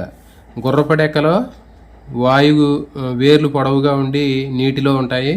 ఆకులు మాత్రం పైన ఉంటాయి. ఇవి నీటిలో మునిగిపోకుండా వీటిలో గాలితో నిండినటువంటి ఖాళీ స్థలాలు ఉంటాయి. ఇవి గుర్రపు డెక్క ఎగ్జాంపుల్. నెక్స్ట్ కలువ మొక్క తీసుకున్నట్లయితే ఆకుల మీద మైనపోతూ ఉంటుంది. ఊర్ధ్వబాహ్య చర్మంలోనే పత్రరంధ్రాలు ఉంటాయి. ఇది కలువ ఇంపార్టెంట్. నెక్స్ట్ ఇంకోటి హైడ్రిల్లా మొక్క. హైడ్రిల్లా తీసుకున్నట్టయితే ఇది కంప్లీట్గా నీళ్ళలోనే ఉంటుందండి. ఇది కంప్లీట్గా నీళ్ళలోనే ఉంటుంది కాబట్టి మరి దీంట్లో పత్రరంధ్రాలు అనేవి ఉండవు. తర్వాత దీంట్లో ఆకులన్నీ కూడా కాండాలన్నీ కూడా మెత్తగా డెలికేట్గా రిబ్బన్ లాగా ఉంటాయి ఇవన్నీ. మరి తర్వాత ఇది హైడ్రిల్లా మొక్క తీసుకుంటే హైడ్రిల్లాలో ఎక్కువ అనుకూలనాలు కనిపిస్తూ ఉంటాయి మిగిలినటువంటి మొక్కల కంటే. అవి ఏంటి అంటే ఇక చూడండి, ఇది బాగా పెరుగుతుంది. కాంతి తీవ్రత తక్కువ ఉన్నప్పటికీ కూడా హైడ్రిల్లా మొక్క బాగా పెరిగిద్ది. నెక్స్ట్ నీటిలో నుంచి కార్బన్ డైఆక్సైడ్ని బాగా గ్రహించగలిగిద్ది. నెక్స్ట్ పోషకాలను ఎక్కువ రోజులు నిల్వ చేసుకుంటుంది. తర్వాత నీటి ప్రవాహం కానివ్వండి, ఇంకా వేగము, ఎద్దడి ఇట్లాంటి ప్రతికూల పరిస్థితులను కూడా తట్టుకొని జీవించింది. తర్వాత సాల్ట్ కంటెంట్ ఎక్కువ ఉన్నప్పటికీ కూడా ఇది పెరిగిద్ది. నెక్స్ట్ సెక్సువల్ రిప్రొడక్షన్ ద్వారా కూడా ప్రత్యుత్పత్తి జరుగుతుంది. ఇది ఈ హైడ్రిల్లా మొక్కలో ఉండేటటువంటి అనుకూలనాలు. అంటే మిగిలిన మొక్కల కంటే హైడ్రిల్లా మొక్కలో మనకి ఎక్కడ చూసాం కదా, ఈ హైడ్రిల్లా మొక్కలో ఉండే ప్రత్యేక అనుకూలం వలన ఇది ఏమవుతుందంటే సక్సెస్ఫుల్గా జీవించగలిగింది. ఇదేంటంటే కాంతి తీవ్రత తక్కువ ఉన్నప్పుడు బాగా పెరిగిద్ది. నీటిలో ఉన్నటువంటి కార్బన్ డైఆక్సైడ్ని బాగా గ్రహించిద్ది. పోషకాలను ఎక్కువ కాలం నిల్వ ఉంచుకుంటుంది. ప్రతికూల పరిస్థితులను తట్టుకొని బాగా జీవించగలిగిద్ది. సాల్ట్ కంటెంట్ ఉన్నా కానీ బాగా సర్వైవ్ అయ్యిద్ది. నెక్స్ట్ లైంగిక అలాంగిక ప్రత్యుత్పత్తి ద్వారా ప్రత్యుత్పత్తి జరుపుకుంటుంది. సో ఇది దీనికి సంబంధించినటువంటి ఈ నీటి మొక్కల్లో ఉండేటటువంటి అనుకూలాల్లో మనకి ఎక్కువగా అడిగేటటువంటి బిట్లు అనేవి ఇవే ఉంటాయండి. గుర్రపు డెక్క అనేటటువంటిది నీటి మీద తేలేటటువంటి మొక్క. దీంట్లో ఆకులు, వేర్లు గాలితో నిండేటువంటి ఖాళీ స్థలాలు ఉంటాయండి. ఇది ఇంపార్టెంట్. ఇది నీటిలో మునిగిపోకుండా సమతాస్థితి కోసం ఉపయోగపడతాయి. కలువ మొక్క వాటర్ లిల్లీ తీసుకుంటే ఆకులు నీటి ఉపరితలం మీద ఉంటాయి, మైనపోతూ ఉంటుంది. పత్రరంధ్రాలు పై భాగంలోనే ఉంటాయి. హైడ్రిల్లా మొక్క తీసుకుంటే దీంట్లో పత్రరంధ్రాలు ఉంటే కంప్లీట్గా నీటిలో మునిగి ఉన్నటువంటి మొక్క. సో ఇది దీనికి సంబంధించినటువంటి ఇన్ఫర్మేషన్ అండి. ఇట్లా ఈ పాయింట్లను చదువుకోండి. నెక్స్ట్ ఉష్ణోగ్రతలో ఉన్నటువంటి తేడాల ఆధారంగా మనకి సమశీతోష్ణ ప్రాంతంలో ఉండేటటువంటి మొక్కలు ఉంటాయి. ఉష్ణమండల ప్రాంతాలు పెరిగే మొక్కలు అనేవి ఉంటాయి. చూడండి, సమశీతోష్ణ ప్రాంతాల్లో పెరిగేటటువంటి మొక్కలు శీతాకాలం ప్రారంభం కాకముందే ఆకులు రాలుస్తాయి. చూడండి, గుర్తుపెట్టుకోండి. సమశీతోష్ణ మండల ప్రాంతాలు అంటే శీతల, ఇక్కడ పేర్లోనే ఉంది చూడండి. సమశీతోష్ణ స్థితి ప్రాంతంలో పెరిగే మొక్కల్లో శీతాకాలం ప్రారంభానికి ముందు ఆకులు రాలుస్తాయి. అదే ఉష్ణమండల ప్రాంతం అయితే వేసవికాలం ప్రారంభం కాకముందే ఉంటాయి. దాంట్లో ఉష్ణం అని ఉంటుంది. దాంట్లో ఉష్ణమండలం ప్రాంతం అంటే ఉష్ణం ప్రారంభం కాకముందే, అంటే ఏంటి, వేసవి స్టార్ట్ కాకముందే. సమశీతోష్ణ ప్రాంతం అంటే శీతల ప్రాంతం, అంటే చలికాలం ప్రారంభం కాకముందే, శీతలం ప్రారంభం కాకముందే ఇక్కడ ఆకులు రాలిపోతాయి. మరి ఇట్లా ఆకులు రాలిపోవడం వల్ల ఉపయోగం ఏంటి అంటే బాష్పోత్సేకాన్ని తగ్గిస్తుంది. అంటే బాష్పోత్సేకం ద్వారా నీటి నష్టాన్ని తగ్గించడానికి, కిరణజన్య సంయోగక్రియను తగ్గించి జీవక్రియల రేటును తగ్గించడానికి ఉపయోగపడుతుంది. ఇట్లా ఆకులు లేకపోతే మొక్కలో జరగాల్సినటువంటి జీవక్రియలు అనేవి కూడా ఆగిపోతాయి, కిరణజన్య సంయోగక్రియ రేటు తగ్గిపోయింది, బాష్పోత్సేకం ద్వారా నీటి నష్టం కూడా తగ్గిద్ది.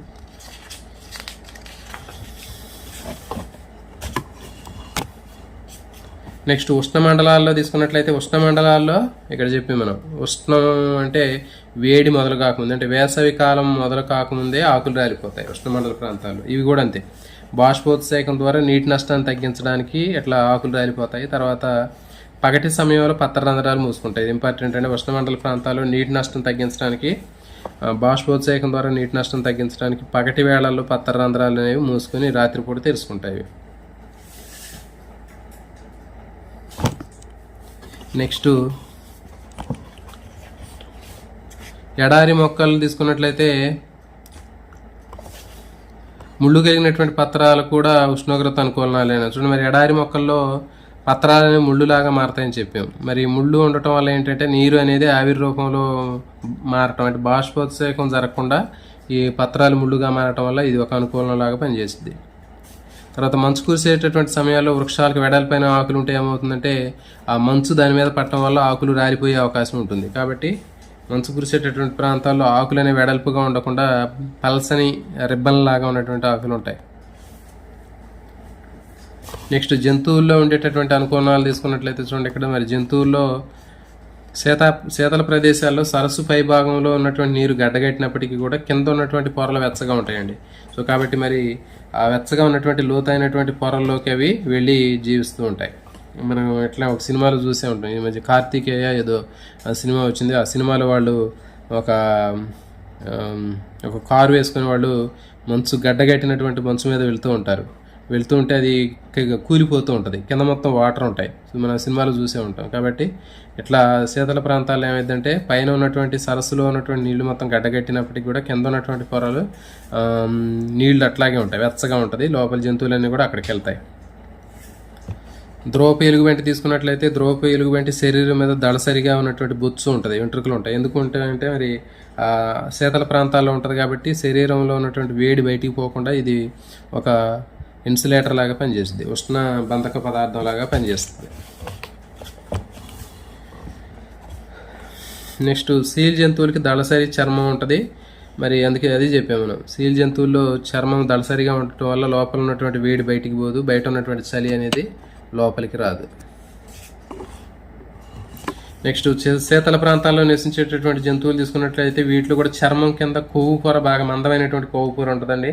మరి అట్లా ఉండటం వల్ల ఏమవుతుందంటే శరీరంలో ఉన్నటువంటి వేడి బయటికి పోకుండా ఉంటుంది.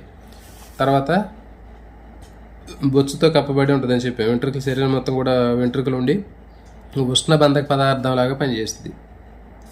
సో వీటి మీద ఎట్లా అడుగుతాడంటే చూడండి, ద్రోప ఎలుగుబంటి శరీరం మీద చర్మం దళసరిగా ఉండడానికి లేదా శరీరం మీద వెంట్రుకలు ఉండడానికి, బొచ్చుతో కప్పబడి ఉండడానికి ప్రధానమైనటువంటి కారణం ఏంటంటే శరీరంలో ఉన్నటువంటి వేడిని బయటికి పోకుండా ఉంచడానికి ఉపయోగపడింది.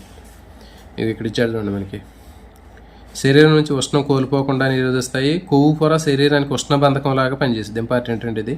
ఈ కొవ్వు పొర ఉష్ణ బంధకం లాగా పనిచేస్తుంది. అంటే మనకి వేడి టీని మనం ఫ్లాస్క్లో పోషించితే లోపల వేడి బయటికి ఎట్లా పోకుండా ఉంటుందో, ఇక్కడ చలి ప్రాంతాల్లో ఉన్నట్టు శీతల ప్రాంతాల్లో ఉన్నటువంటి ఈ జంతువుల్లో లోపల ఉన్నటువంటి వేడి బయటికి పోకుండా ఇది ఒక ఇన్సులేటర్ లాగా, ఉష్ణబంధకం లాగా పనిచేస్తుంది. ఇంకా శక్తిని ఉత్పత్తి చేయడానికి కూడా పనిచేస్తుంది. ఇది ఇంపార్టెంట్. సో ఇవి సీల్ చేపలు, ద్రోప ఎలుగుబంట్లు వీటిలో ఎక్కువ కనిపిస్తుంటాయి. ఇంపార్టెంట్ అండి ఇది. సీల్ చేపలు, ద్రోప ఎలుగుబంట్లు శరీరం మొత్తం కూడా ఏంటంటే ఇట్లా మందమైనటువంటి కొవ్వు పొర ఉంటుంది ఇట్లా. నెక్స్ట్ ప్రతికూల పరిస్థితులకు ప్రతిస్పందనగా అనుకూలనాలు. చూడండి, మరి ప్రతికూల పరిస్థితులు జంతువులు ఏ విధమైనటువంటి అనుకూలనాలు ఏర్పరుస్తాయి అనేది ఇక్కడ మనం చూసినట్లయితే ఈ పారాగ్రాఫ్ ఇంపార్టెంట్ అండి. దీంట్లో కప్ప లాంటి ఉభయచరాలు ప్రతికూల పరిస్థితులను తట్టుకోవడం కోసం ఏం చేస్తాయంటే బొరియలు దోకొని లోతైనటువంటి బొరియల్లో అవి జీవితాన్ని గడుపుతూ ఉంటాయి. వీటిని సుప్తావస్థ అంటారండి. సో జనరల్గా మరి సుప్తావస్థ చేసేటప్పుడు వీటి జీవక్రియల రేట్ అనేది పూర్తిగా తగ్గిపోయింది. అంటే కేవలం గుండె కొట్టుకోవటం, శ్వాస పీల్చుకోవటం మాత్రమే జరిగింది. మిగిలినటువంటి ఏ యాక్టివిటీలు కూడా దీంట్లో జరగవు. సో కాబట్టి ఇవి నిద్రావస్థకు పోతాయి. శీతాకాలంలో పోయేటటువంటి నిద్ర ఏమంటారంటే శీతాకాల సుప్తావస్థ అంటారు. ఇంపార్టెంట్ అండి. శీతాకాలంలో పోయేటటువంటి నిద్రను ఏమంటారంటే శీతాకాల సుప్తావస్థ లేదా హైబర్నేషన్ అంటారు. ఇంపార్టెంట్. ఒకసారి డైరెక్ట్గా ఇంగ్లీష్లో కూడా అడుగుతారండి. హైబర్నేషన్ శీతాకాలంలో కప్పలు నిద్రావస్థకు పోయేటటువంటి పరిస్థితిని ఏమని అడుగుతారు అంటే హైబర్నేషన్ అని గుర్తుపెట్టుకోవాలి. ఎందుకంటే ఇది అడగడు ఇక్కడ. శీతాకాలపు సుప్తావస్థ పేరులోనే ఉంది కదా. శీతాకాలంలో పోయేటటువంటి ఆ నిద్రావస్థ స్థితిని శీతాకాల సుప్తావస్థ అని అడగడు. ఇట్లా కింద ఆప్షన్స్లో హైబర్నేషన్ అని ఇస్తాడు. మరి తర్వాత వేసవి కాలంలో ఈ కప్పలు చేసేటటువంటి ఆ సుప్తావస్థను ఏమంటారు అంటే ఈస్టివేషన్ అంటారు. ఇంపార్టెంట్. ఇవి రెండు గుర్తుపెట్టుకోవాలి. ఈస్టివేషన్ అనేది సమ్మర్లో ఉంటుంది. తర్వాత దీన్ని గ్రీష్మకాల సుప్తావస్థ అంటే గ్రీష్మకాలం అంటే మనకి ఎండాకాలంలో వస్తుంటుంది కదా. మరి తర్వాత హైబర్నేషన్ అనేది శీతాకాల సుప్తావస్థ. సో గుర్తుపెట్టుకోండి. ఇది ఈస్టివేషన్ అనేది సమ్మర్లో ఉంటుంది. మరి మొత్తం కూడా ఏంటంటే బొరియలు చేసుకుని కప్పలు ఆ బొరియల్లో నివసిస్తూ అతి శీతల అతి ఉష్ణమైనటువంటి ఆ టెంపరేచర్ని తట్టుకొని జీవిస్తూ ఉంటాయి. ఇవి చూడండి ఇక్కడ బొరియలు చేసుకుని దాంట్లో ఉన్నాయి ఇవి. నెక్స్ట్ లైకేన్లు. సో లైకేన్లు అనేవి చాలా చాలా ఇంపార్టెంట్ అండి. లైకేన్ అనేది అసలు ఫస్ట్ ఎట్లా ఏర్పడుతుందని గుర్తుపెట్టుకుంటే ఒక శైవల సమూహము ప్లస్ శిలీంద్ర సమూహము. సమూహము శిలీంద్ర సమూహాలు రెండు కలిసి జీవించడం వల్ల లైకేన్ అనేటటువంటిది ఏర్పడుతుందండి. మీకు బిట్ కూడా ఎట్లా అడుగుతాడు. లైకేన్లు ఈ క్రింది సమూహాల కలయిక వల్ల ఏర్పడతాయి అని అడిగినప్పుడు కింద ఏమిస్తాడంటే శైవలము శిలీంద్రము, శైవలము బ్యాక్టీరియా, శిలీంద్రము బ్యాక్టీరియా శైవలము అట్లా వేస్తారు కాంబినేషన్లో. కాబట్టి మనకి ఇక్కడ శైవలము శిలీంద్ర భాగస్వాముల కలయిక వల్ల లైకేన్ ఏర్పడుతుందని గుర్తుపెట్టుకోండి. మనకి చెట్ల మీద అక్కడక్కడ కొంచెం వెడల్పైనటువంటి తమిళనాడు నిర్మాణాలు బూడిద రంగులో కానీ తెలుపు రంగులో కనిపిస్తుంటాయి. ఇవన్నీ కూడా ఏంటంటే లైకేన్లు అని చెప్తూ ఉంటారు. ఇట్లా మనకి ఇట్లా కనిపిస్తూ ఉంటాయి ఇవన్నీ కూడా. మరి బిర్యానీ తయారీలో ఉపయోగించేటటువంటి పత్తర్ పూలు, ఇది ఇంపార్టెంట్ అండి. పత్తర్ పూలు అనేటటువంటిది దేని నుంచి తయారు చేస్తారని అడుగుతాడు. Bit important. బిర్యానీ తయారీలో ఉపయోగించేటటువంటి పత్తర్ పూలు అనే సుగంధ ద్రవ్యము ఈ క్రింది వాటి నుంచి తయారు చేయబడుతుంది అంటాడు. శైవలాలు ఆప్షన్, శిలీంధ్రాలు, బ్యాక్టీరియాలు, లేకపోతే శైవలాలు శిలీంధ్రాలు, లేకపోతే లైకేన్లు. సో ఇట్లా మనకు గుర్తుపెట్టుకోండి. మీకు కింద ఇచ్చేటటువంటి ఆప్షన్ లైకేన్ ఉంటే లైకేన్ అని ఆప్షన్ పెట్టుకోవచ్చు. లేకపోతే అట్లా కాకుండా శైవల శిలీంద్ర భాగస్వామి అని ఉంటే అట్లా శైవల శిలీంధ్రం అని పెట్టుకోండి. ఇంపార్టెంట్ ఇది. ఎటువంటి శైవలాలు శిలీంధ్రాలు భాగస్వాముల వలన ఇక్కడ మనకి తయారవుతుంది. శిలీంద్ర సమూహము సహజీవన పద్ధతి ద్వారా ఇక్కడ తయారు చేసుకుంటాయండి. శిలీంద్ర సమూహాలతో సహజీవన సంబంధం సాగించి జీవించే అనుకూల రూపాలని లైకేన్లు అంటారు. శైవలాలు శిలీంధ్రాలు కలిసి సహజీవన పద్ధతిలో సింబయాసిస్ ప్రాసెస్లో ఉంటాయి ఇవి. మరి ఇట్లా ఉండటం వల్ల బెనిఫిట్ ఏంటంటే చూడండి, ఇవి ఇలాంటి సమూహాలు రాళ్ళు వృక్ష కాండాలపైన పెరుగుతూ ఉంటాయి. శైవలం ఏం చేస్తుంది అంటే చూడండి, శైవలం శిలీంధ్రం కలిసి జీవించడం వల్ల రెండింటికి కూడా ఉపయోగం ఉంటుంది. దాన్ని సహజీవనం అంటారు. అంటే సహజీవనం అంటే ఏంటంటే రెండు వేరు జాతులకు సంబంధించినటువంటి సంబంధం లేనటువంటి జాతికి చెందిన జీవులు కలిసి ఒక చోట జీవిస్తూ పరస్పరం ఒకదానికి ఒకటి సహాయం చేసుకుని జీవించేటటువంటి ఆ జీవన విధానాన్ని సహజీవనం అంటారు, సింబయోసిస్ అంటారు. మరి ఇక్కడ ఏం చేస్తుంది చూడండి, శైవలం ఏం చేస్తుంది అంటే శైవలానికి కావాల్సినటువంటి నీరు ఖనిజ లవణాలని శిలీంధ్రం ఇచ్చింది శైవలానికి. మరి శైవలం ఏం చేసింది, కిరణజన్య సంయోగక్రియ ద్వారా ఆహారాన్ని తయారు చేసి శిలీంధ్రానికి ఇచ్చింది. సో కాబట్టి ఇవి రెండు కూడా ఒకదానికి ఒకటి సహాయం చేసుకుంటాయండి. శిలీంధ్రం అనేది శైవలానికి ఉండటానికి ఆవాసాన్ని కల్పించింది, నీరు ఖనిజ లవణాలను అందించింది. దానికి ప్రతిగా శైవలం ఏం చేసింది, కిరణజన్య సంయోగక్రియ ద్వారా ఆహారాన్ని తయారు చేసి చక్కెరలు తయారు చేసి శిలీంధ్రానికి ఇచ్చింది. సో ఈ విధంగా ప్రతికూల పరిస్థితుల్లో కూడా అవి తట్టుకొని జీవిస్తగలుగుతాయి. ఇంపార్టెంట్ ఇది. నెక్స్ట్ ఇక్కడ ఏం లేదండి, పర్యావరణానికి సంబంధించినటువంటిది ఏదైనా సరే మరి అనుకూలనాలు ఏర్పడాలి అంటే కొన్ని వందల వేల సంవత్సరాలు పెట్టిద్దండి. ఇది 1-2 సంవత్సరాల్లో తయారు కాదు. ఇప్పుడు మనకి ఒంటెలో ఆ మార్పులు వచ్చాయంటే మరి ఒక గుర్రాన్ని కానీ లేకపోతే ఒక ఆవుని తీసుకుపోయి ఎడారిలో ఉంచితే మనకి అట్లా తయారు కాదు. అదేవిధంగా జిరాఫీ ఒక మేకని తీసుకెళ్ళి ఒక జిరాఫీ లాగా తయారు చేయాలంటే అవ్వదు. అంటే కొన్ని వందల వేల సంవత్సరాలు అది ఈ సమయంలో ఈ అనుకూలనాలు ఏమైనా ఏర్పడతాయి. Next Darwin. ఇది చాలా చాలా ఇంపార్టెంట్ అండి. డార్విన్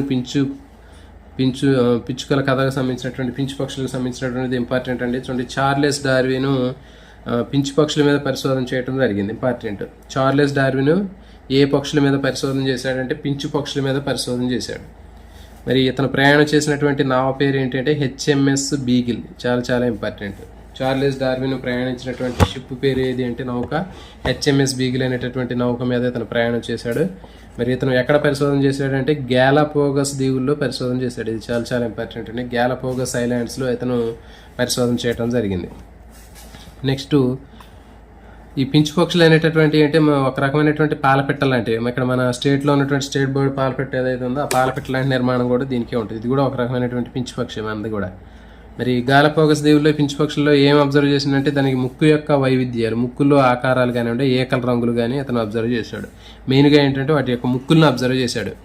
ఎందుకంటే మరి అన్ని పించు పక్షులు కూడా ఒకే రకమైనటువంటి పించు పక్షులు అయినప్పటికీ కూడా మరి ఒక్కొక్క ఐలాండ్లో ఉన్నటువంటి పించు పక్షి ఒక్కొక్క రకమైనటువంటి ముక్కు నిర్మాణాన్ని కలిగి ఉంది. అతను దాన్ని చూసి ఆశ్చర్యపోయాడు. ఎందుకు అంటే అతనికి ఫైనల్గా కన్క్లూజన్ చేసింది ఏంటంటే అక్కడ ఉన్నటువంటి ఆహార అవసరాలను బట్టి వాటి యొక్క ముక్కుల్లో మార్పులు వచ్చినాయి. అంటే ఫర్ ఎగ్జాంపుల్ గింజలు తినేటటువంటి ఒక ఐలాండ్లో గింజలు బాగా ఉన్నాయి. ఆ గింజలు తినేటటువంటి పించు పక్షులకు ముక్కు ఒక రకంగా ఉంది.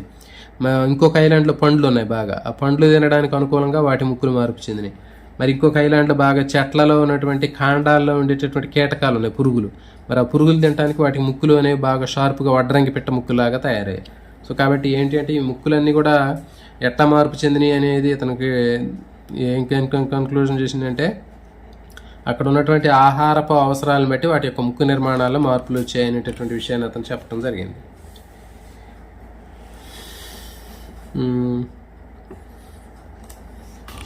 సో ఇక చూడండి మనకి ఎట్లా కనిపిస్తున్నాయి. శాకాహార రకానికి చెందింది పెద్ద క్యాక్టస్ రకం, కూసు ముక్కు రకం, పెద్ద ముక్కు రకం, తర్వాత మధ్య మెత్త రకం, చిన్న మెత్త రకం, వాబ్లర్ రకం, వడ్రంగి పెట్ట రకం, మడాడుల్లో ఉండే రకం, ఎత్తైన చెట్ల మీద ఉండే రకం, ఎట్లా సార్ మరి అన్నీ కూడా పించు పక్షులు అయినప్పటికీ కూడా వాటి యొక్క ముక్కు నిర్మాణాల్లో ఎందుకు తేడాలు వచ్చినాయి అంటే అక్కడ అందుబాటులో ఉన్నటువంటి ఆహార అవసరాలను బట్టి వాటి యొక్క ముక్కు నిర్మాణాల్లో మార్పులు రావడం జరిగింది. నెక్స్ట్ ఇదండి కొంచెం ఇక్కడ ఒక డ్రై టాపిక్ ఒకటి ఉంది స్టార్టింగ్లో.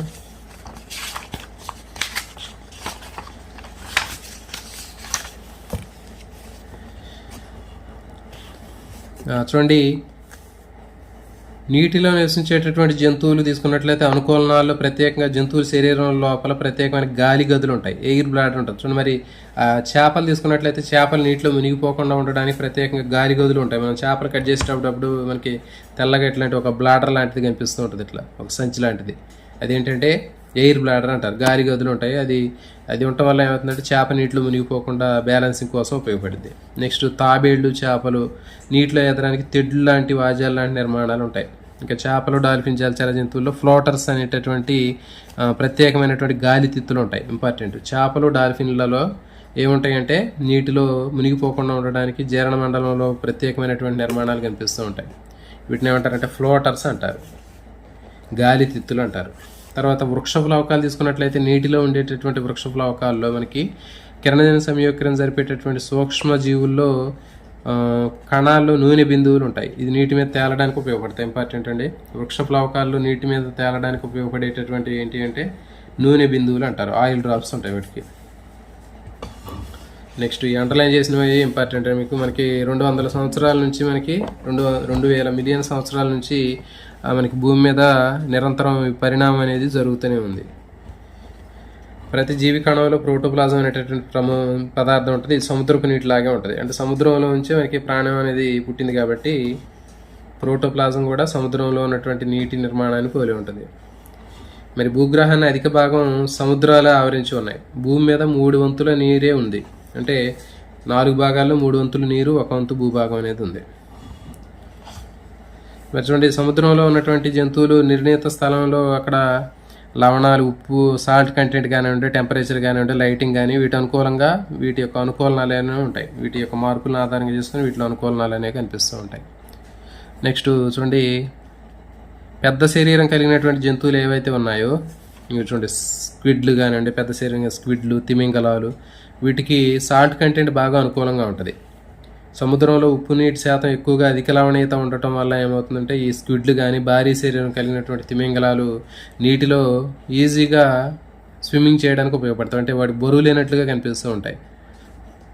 ఇంక చర్మాంగాలు ప్రత్యేకంగా బలంగా ఎదడానికి అవసరం ఉండదు. ఇప్పుడు మనం నీళ్ళలో వెళ్తున్నాం అనుకోండి, మనం ఎక్కువ బలాన్ని ఉపయోగించి స్విమ్మింగ్ చేయాలి. కానీ వీటికి ఎక్కువ శరీరం బరువు ఎక్కువగా ఉండటం వల్ల ఏమవుతుందంటే సాల్ట్ కంటెంట్ ఎక్కువ ఉండటం వల్ల ఈజీగా అవి నీటిలో తక్కువ బలాన్ని ఉపయోగించి కదులుతూ ముందుకు వెళ్తుంటాయి. నెక్స్ట్ చూడండి, ఈతలో దాగి ఉన్నటువంటి రహస్యాలు. చూడండి, అధిక నీటి పీడన ప్రాంతాల్లో వివిధ రకాల జీవులు జీవిస్తుంటాయి. ఉపరితలంలో నివసించేటటువంటి కొన్ని జంతువులు మనలాగా శ్వాసక్రియ జరుపుతుంటాయి. సీల్ లాంటి జంతువులు ఇవి కూడా ఏంటంటే నీటి బయటకు వచ్చి గాలిని తీసుకుంటాయి. సీలు, వాల్రస్ అనేటటువంటి జంతువులు ఇవి వీటి ఊపిరితిత్తులు ఉంటాయి వీటిలో కూడా. సో ఇవి ఏంటి అంటే ఇవి కూడా క్షీరదాలే కాబట్టి ఇవి ఏం చేస్తాయంటే నీటి ఉపరితలానికి వచ్చి గాలి పీల్చుకుంటాయి మనలాగా. తర్వాత సీల్ ఈ జంతువులు ఏంటి 1 మైలు వరకు లోపలికి వెళ్తాయండి. మరి ఇంకా తిమింగలాలు అనేవి ఇంకా లోతుకి వెళ్ళి ఈదుకుంటూ లోపలికి వెళ్ళగలుగుతుంటాయి ఇవన్నీ. మరి వీటిలో ప్రత్యేకంగా పీడనాన్ని తట్టుకోవడానికి అనుకూలంగా వీటిలో ఊపిరితిత్తులు అనేవి కుంచుకుంటాయి. అంటే ఆక్సిజన్ ఊపిరితిత్తుల్లోనే ఉంచుకొని అవి ఫోల్డ్ అయిపోతాయి. ఇంకా కొంత కండరాల్లో ఆక్సిజన్ కూడా ఉంచుకుంటాయి. ఇట్లా ఉంచుకోవడం వల్ల ఏమవుతుందంటే ఇవన్నీ కూడా ఈ సీల్స్ కానివ్వండి లేకపోతే ఇంకా తిమింగలాలు కానీ చాలా లోతుకి వెళ్ళిపోతాయి. ఊపిరితిత్తులు అనేవి ముడుచుకుంటాయి. అట్లా కుంచుకుపోవడం వల్ల ఏంటంటే వాటి యొక్క బరువు అనేది ఆటోమేటిక్గా పెరిగిద్ది. ఇదిగో చూడండి, కుంచుకుపోయిన ఊపిరితిత్తుల వల్ల సముద్రం లోతులో ఇదే క్షీరదాలకి ఇంకో ప్రయోజనం కూడా ఉంటుంది. ఒకసారి సీల్ కానివ్వండి లేకపోతే ఇంకా మనకి తిమింగలాలు కానీ ఊపిరితిత్తులు కుంచుకుపోవడం వల్ల ఫోల్డ్ అయిపోతాయి. ఇవన్నీ కూడా ఇట్లా ఫోల్డ్ అయిపోవడం వల్ల ఉపయోగం ఏంటంటే ష్రింక్ అయిపోతాయి అంటారు. ఇప్పుడు ఫర్ ఎగ్జాంపుల్ ఒక ద్రాక్షకాయ నీళ్ళలో వేసామనుకోండి, అది మొత్తం కూడా నీళ్ళు మొత్తం బయటకు వస్తే ఎట్లా ముడుచుకుపోయిద్దో అట్లా ముడుచుకుపోయిద్ది. అంటే ఒక బెలూన్లో గాలి తీసేస్తే ఎట్లా ఉంటుందో అట్లా ఉంటుంది. అట్లా కుంచుకుపోవడం వల్ల ఆటోమేటిక్గా బరువు పెరిగిద్ది. బరువు పెరిగితే ఏమవుతుందంటే వెంటనే అది లోపలికి వెళ్ళిపోయింది, బరువుతో లోపలికి వెళ్ళిపోయింది. సో ఈ విధంగా తెడ్లను కదిలించుకుంటూ తక్కువ బలాన్ని ఉపయోగించి గ్లైడింగ్ చేసుకుంటూ నీళ్ళలో ఎత్తుతూ ఉంటాయి. మళ్ళీ ఉపరితలం చేరే వరకు కూడా ఈ ఆక్సిజన్ అనేది ఉపయోగపడుద్ది. ఆ కండరాల్లో ఉన్నటువంటి ఆక్సిజన్ కానివ్వండి లేకపోతే ఆ కుంచుకున్నటువంటి ఊపిరితిత్తుల్లో ఉన్నటువంటి ఆక్సిజన్ మళ్ళీ ఆ సర్ఫేస్ దగ్గరకు వచ్చే వరకు కూడా ఆక్సిజన్ ఉపయోగపడుద్ది.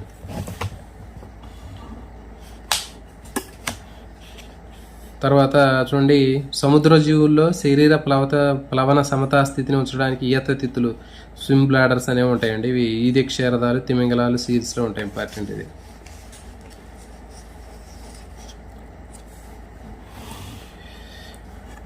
నెక్స్ట్, సముద్ర జలాలు ఆహారం నుంచి శక్తిని విడుదల చేయడం కోసం నీటిలో కరిగి ఉన్నటువంటి వాయువులను గ్రహించాలి. సీ ఎనిమోన్ లాంటి జంతువులు చర్మం ద్వారా వాయువులను గ్రహిస్తాయి. ఇటువంటి సీ ఎనిమోన్ లాంటి జంతువులు చర్మం ద్వారా వాయువులను గ్రహిస్తాయి. తర్వాత నీటిలో నివసించేటటువంటి జంతువులు నీటి నుంచి గాలి నుంచి ఆక్సిజన్ గ్రహించడానికి మొప్పలు లేదా ఊపిరితిత్తులు ఉంటాయి. చూడండి, మరి నీటిలో నివసించేటటువంటి చేపల్లో ఆక్సిజన్ కోసం మొప్పలు అనేటటువంటివి ఉంటాయి. సముద్రపు జంతువులని కార్బన్ డైఆక్సైడ్ని నీటిలోనికి విడుదల చేస్తాయి. మొక్కలు ఈ కార్బన్ డైఆక్సైడ్ని ఉపయోగించుకొని కెనడైన ప్రక్రియ ఉపయోగించుకుంటాయి. నెక్స్ట్ ఇంకోటి ఇంపార్టెంట్ టాపిక్ ఉందండి. ఇక్కడ చూడండి, కొన్ని సముద్రంలో నివసించేటటువంటి జంతువుల్లో బ్లబ్బర్స్ అనే కొవ్వు పొర ఉంటుందని చెప్పాము. ఈ బ్లబ్బర్ అనేటటువంటి కొవ్వు పొర ఇంపార్టెంట్. ఇది ఉష్ణబంధకం లాగా పనిచేసి చలికాలంలో ఆ నీటి యొక్క చలి నుంచి శరీరాన్ని రక్షించింది. కొన్ని చేపల్లో శరీరం రక్తం గడ్డగట్టకుండా ఉండేందుకు ప్రత్యేకంగా యాంటీ ఫ్రీజింగ్ ఏజెంట్స్ ఉంటాయండి. ఇంపార్టెంట్ ఇది. చేపల్లో రక్తం గడ్డగట్టకుండా ఉండడానికి యాంటీ ఫ్రీజింగ్ అనేటటువంటి పదార్థాలు ఉంటాయి. తర్వాత నీటిలో సముద్రంలో ఉన్నటువంటి జీవుల అనుకూలనాలని తెలుసుకోవడానికి వర్టికల్ స్కేల్ అనేటటువంటిది దీంతో అధ్యయనం చేస్తారు. ఇది ఇంపార్టెంట్ అండి. సముద్రంలో ఉన్నటువంటి జీవుల్లో ఉన్నటువంటి అనుకూలనాలు తెలుసుకోవడానికి వర్టికల్ స్కేల్ను ఉపయోగిస్తారు. ఇంపార్టెంట్ ఇది. వర్టికల్ స్కేల్ అనేటటువంటి దాన్ని ఉపయోగించి సముద్రపు జీవుల అనుకూలనాలని అధ్యయనం చేస్తారు. నెక్స్ట్ ఇంకా చూడండి, ఈ ప్రకాశవంతమైనటువంటి రంగులు కలిగినటువంటి క్లౌన్ ఫిష్లు సముద్రం సీ ఎనిమోలతో సహజీవనాన్ని ఏర్పరచుకోవడం వల్ల 2 జీవులకి భక్షకాల నుంచి రక్షణ పొందుతాయి. చూడండి, క్లౌన్ ఫిష్ అనేటటువంటి సీ ఎనిమోన్లు సహజీవనాన్ని ఏర్పరచుకుంటాయి. ఇవన్నీ కొన్ని జంతువుల శరీరం మీద ఉంటాయండి. క్లౌన్ ఫిష్ అనేటటువంటి సముద్రపు సీ ఎనిమోన్లతోటి సహజీవనాన్ని ఏర్పరచుకుంటాయి. కొన్ని చేపల లాంటి జంతువులు, బార్నకిల్స్, ఆల్చిప్పల్ లాంటివి. ఇవి ఉండటం వల్ల ఏంటంటే ఈ క్లౌన్ ఫిష్ అనేటటువంటి సీ ఎనిమోన్లు వాటి శరీరం నుంచి ఒక విష పదార్థాన్ని విడుదల చేస్తాయి కాబట్టి అవి రక్షణ కలిగిస్తాయి. నెక్స్ట్ ఏమన్నాయి ఇక చూడండి, సహజీవనము, అంటే మనకి తెలుసు ఇక్కడ జంతువుల్లో ఉండేటటువంటి సహజీవనము రక్షించుకునే ప్రవర్తన మభ్య పెట్టడం. క్యామోఫ్లాగ్ అంటే మనకి మభ్య పెట్టడం అంటారండి. దీన్ని క్యామోఫ్లాగ్ అంటే ఏంటంటే పరిసరాల్లో ఉన్నటువంటి రంగులతో కలిసిపోయి తప్పించుకోవడం. సో దాన్ని క్యామోఫ్లాగ్ అంటారు. ఫర్ ఎగ్జాంపుల్ ఊసరవెల్లి ఉందనుకోండి, ఆ ఊసరవెల్లి చెట్టు మీద ఉన్నప్పుడు బ్యాక్గ్రౌండ్ డార్క్ కలర్ ఉంటే అదే రంగులో కలిసిపోద్ది. అట్లా కాకుండా మనకి లైట్ గ్రీన్ ఉంటే లైట్ గ్రీన్, ఎల్లో కలర్ ఉంటే ఎల్లో కలర్కి చేంజ్ అయ్యింది. దాన్ని ఏమంటారంటే క్యామోఫ్లాగ్ అంటారు. ఇప్పుడు ఆర్మీ వాళ్ళు వేసుకునేటటువంటి డ్రెస్సులు ఉంటాయి. వాళ్ళు వేసుకునేటటువంటి డ్రెస్సులు అనేవి ఆ పరిసరాల్లో ఉన్నటువంటి రంగులతో కలిసిపోవటం వల్ల ఏంటంటే వాళ్ళు గుర్తుపెట్టడానికి కష్టంగా ఉంటుంది. అంటే మభ్య పెట్టడం అంటారు దాన్ని. ఇది ఇంపార్టెంట్, గుర్తుపెట్టుకోండి. సహజీవనం అనేది మనకి తెలిసి ఇప్పుడు చెప్పామన్నా లైకిన్లో సహజీవనం ఉంటుంది. రెండు విభిన్న సమూహానికి చెందినటువంటి జీవులు కలిసి ఒకదానికొకటి సహాయం చేసుకుంటూ జీవించే విధానం. నెక్స్ట్ ఇంకొకటి చిన్న టాపిక్ చెప్పాము మనం ఇక్కడ.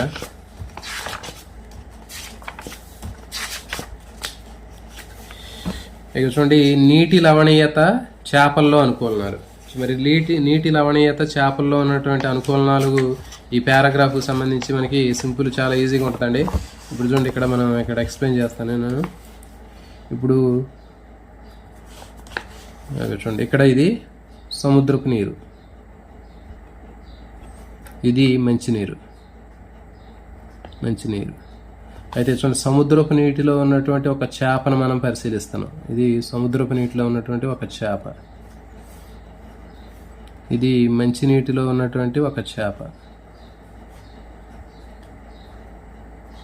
ఓకే, ఇప్పుడు సముద్రపు నీటిలో సాల్ట్ వాటర్. ఈ సాల్ట్ వాటర్కి గాఢత ఎక్కువ ఉంటుంది, హై కాన్సన్ట్రేషన్ ఉంటుంది, అధిక గాఢత ఉంటుంది, హై కాన్సన్ట్రేషన్. దీనికి లో కాన్సన్ట్రేషన్ ఉంటుంది.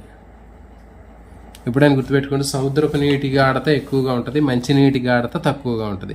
మరి సముద్రపు నీటిలో సాల్ట్ కంటెంట్ ఎక్కువగా ఉండటం వల్ల నీటి గాఢత ఎక్కువ ఉంటుంది కాబట్టి మరి అందులో నివసించేటటువంటి చేపల్లో గాఢత తక్కువ ఉంటుంది. ఇక్కడ తక్కువ గాఢత ఉంటుంది. చేపల్లో ఉండేటటువంటి శరీర ద్రవాల గాఢత తక్కువగా ఉంటుంది. మరి ఇప్పుడు ఏం జరిగింది చూద్దామని చూడండి. ఆస్మాసిస్ ఉందనుకోండి. మరి ఆస్మాసిస్ ప్రాసెస్ ద్వారా ఎటు నుంచి చెడిపోతుంది అంటే చూడండి, సముద్రంలో నివసించేటటువంటి చేపల్లో నీరు అనేది తక్కువ గాఢత, ఎక్కడైనా మరి ద్రవాభిసరణ అంటే తక్కువ గాఢత నుంచి ఎక్కువ గాఢత. ద్రవాభిసరణ అంటే మనకు తెలుసు, తక్కువ గాఢత నుంచి ఎక్కువ గాఢతకి నీరు అనేది వెళ్తుందని చెప్పాం. మరి ఇప్పుడు ఇక్కడ సముద్రంలో ఉన్నటువంటి నీటి గాఢత ఎక్కువ ఉండి ఆ నీటిలో ఉన్నటువంటి చేపలో ఉన్న ద్రవాల గాఢత తక్కువగా ఉంది కాబట్టి ఎటు నుంచి చెడిపోయిద్ది, చేప శరీరం నుంచి బయట ఉన్నటువంటి సముద్రపు నీటిలోకి నీరు వచ్చింది. అంటే ఏంటి, బాహ్య ద్రవాభిసరణ జరుగుతుంది. గుర్తుపెట్టుకోండి, సముద్రం నీటిలో నివసించేటటువంటి చేపల్లో బాహ్య ద్రవాభిసరణ జరగటం వల్ల చేపల శరీరంలో ఉన్నటువంటి నీరు అనేది ఎప్పుడు కూడా బయటికి వెళ్ళిపోతూనే ఉంటుంది. మరి ఇట్లా నీరు బయటికి పోయేటటువంటి నీటిని అది ఏ విధంగా భర్తీ చేసుకుంటుంది అంటే, నీటిని ఇది తాగటం ద్వారా, డ్రింకింగ్ వాటర్, ఎక్కువ నీటిని తాగుతూ ఉంటుంది. మరి ఇట్లా పోయేటటువంటి నీటిలో సాల్ట్ కంటెంట్ కూడా బయటికి పోతాయి, లవణాలు కూడా పోతాయి. అందుకని వీటికి ప్రత్యేకంగా మొప్పల మీద క్లోరైడ్ సెల్స్ అనేవి ఉంటాయండి. ఇంపార్టెంట్ అని, క్లోరైడ్ కణాలు అనేవి ఉంటాయి. ఇవేం చేస్తాయి అంటే ఆ నీటిలో ఉన్నటువంటి ఆ క్లోరైడ్ లవణాలని ఇది పీల్చుకుంటూ ఉంటుంది. ఇంపార్టెంట్. సో ఇది దీంట్లో జరిగేటటువంటి ప్రాసెస్. నెక్స్ట్ ఇంకా ఏం చేసిందంటే, నీటి ద్వారా పోయే ఎక్కువ శరీరం నుంచి నీరు బయటికి పోతుంది కాబట్టి ఇది మూత్రపిండాల నుంచి పోయేటటువంటి నీటిని అధిక గాఢత కలిగినటువంటి మూత్రాన్ని విసర్జించింది. సో కాబట్టి బయటికి నీరు ఎక్కువగా పోతుంది కాబట్టి ఆటోమేటిక్గానే వెళ్తుంది కాబట్టి మూత్రం ద్వారా పోయేటటువంటి నీటిలో గాఢత తక్కువగా ఉండేటట్లు చేసింది. సో ఇది సముద్రాల్లో ఉండేటటువంటి చేపలకు సంబంధించినటువంటిది. ఎప్పుడు సముద్రాల్లో ఉన్నటువంటి చేపలు నీళ్ళు ఎక్కువగా తాగితే గుర్తుపెట్టుకోండి. ఎందుకు నీళ్ళు ఎక్కువగా తాగుతుంటాయి అంటే ఇవి శరీరం నుంచి నీరు బయటికి పోతుంటుంది, ఆటోమేటిక్గా ఏం చేయకుండా బయటికి వెళ్ళిపోతూ ఉంటుంది. మరి పోయేటటువంటి నీటిని భర్తీ చేయాలంటే ఇది డైరెక్ట్గా డ్రింకింగ్ చేస్తుంది, ఎక్కువగా నీళ్లు తాగుతూ ఉంటుంది. అదే పనిగా ఈ పోయేదాన్ని తాగేటటువంటి నీటితోటి కంపన్సేట్ చేస్తూ ఉంటుంది. మరి పోయేటటువంటి నీటిలో లవణాలు ఉంటాయి కాబట్టి మళ్ళీ ఆ లవణాలని ఇక్కడ మొప్పల దగ్గర ఉన్నటువంటి క్లోరైడ్ సెల్స్ భర్తీ చేస్తూ ఉంటాయి. నెక్స్ట్ ఈ పోయేటటువంటి నీరు ఎక్కువగా పోతుంది కాబట్టి మూత్రపిండాలు అధిక గాఢత కలిగినటువంటి మూత్రాన్ని విసర్జిస్తుంది. అంటే ఇది నీరు ఆల్రెడీ పోతుంది కాబట్టి మూత్రం ద్వారా పోయేటటువంటి నీటిలో మూత్రం ద్వారా విసర్జించేటటువంటి దాంట్లో వాటర్ కంటెంట్ లేనటువంటిది ఎక్కువ గాఢత కలిగినటువంటి దాన్ని విసర్జిస్తూ ఉంటుంది మూత్రం ద్వారా. నెక్స్ట్ ఇది తర్వాత మంచినీటి చేపలు తీసుకున్నట్లయితే దీనికి రివర్స్. ఇక్కడ చూడండి, మంచినీటి చేపల్లో బయట మంచినీటిలో తక్కువ గాఢత ఉంటుంది, లో కాన్సన్ట్రేషన్. మరి ఇదే చేపలో హై కాన్సన్ట్రేషన్ ఉంటుంది, చేపలో అధిక గాఢత ఉంటుంది. మరి ఇప్పుడు ఎటు నుంచి ఎటు వెళ్తాం చూడండి, మనకి నీరు అనేది ఎప్పుడు కూడా తక్కువ నుంచి అధిక గాఢతకి వెళ్ళిద్ది. మరి ఇక్కడ మంచినీటిలో ఉన్నటువంటి నీటి నుంచి మంచినీటిలో ఉన్నటువంటి చేపలోకి వెళ్ళిద్ది వాటర్, రివర్స్ ఇక్కడ. మరి ఇట్లా లోపలికి వెళ్తూ ఉంటుంది, అదే పనికి నీళ్ళు వెళ్తూ ఉంటే ఇది ఏం చేసిద్ది, మరి ఆ ఎక్కువగా ఉన్నటువంటి నీటిని బయటికి పంపించడం కోసం ఇది మూత్రం ద్వారా తక్కువ గాఢత కలిగినటువంటి ఎక్కువ మూత్రాన్ని విసర్జిస్తూ ఉంటుంది. అంటే గాఢత తక్కువగా ఉన్నటువంటి మూత్రాన్ని, ఎక్కువగా మూత్రాన్ని యూరిన్ ద్వారా బయటకు విసర్జిస్తూ ఉంటుంది. మరి ఇట్లా బయటికి పోయేటటువంటి మూత్రం ద్వారా పోయేటటువంటి దాంట్లో ఎక్కువగా మరికి ఇంకోటి ఏంటంటే ఇది చూడండి, మరి లోపలికి అధిక పరిమాణంలో దీంట్లో నీరు లోపలికి వస్తుందని చెప్పిన, నీటితో పాటు లవణాలు కూడా లోపలికి వస్తూ ఉంటాయి. మరి వచ్చి అధికంగా ఉన్నటువంటి లవణాలను బయటికి పంపించడానికి ఇక్కడ మనకి మొప్పల దగ్గర క్లోరైడ్ కణాలు ఉంటాయని చెప్పాను.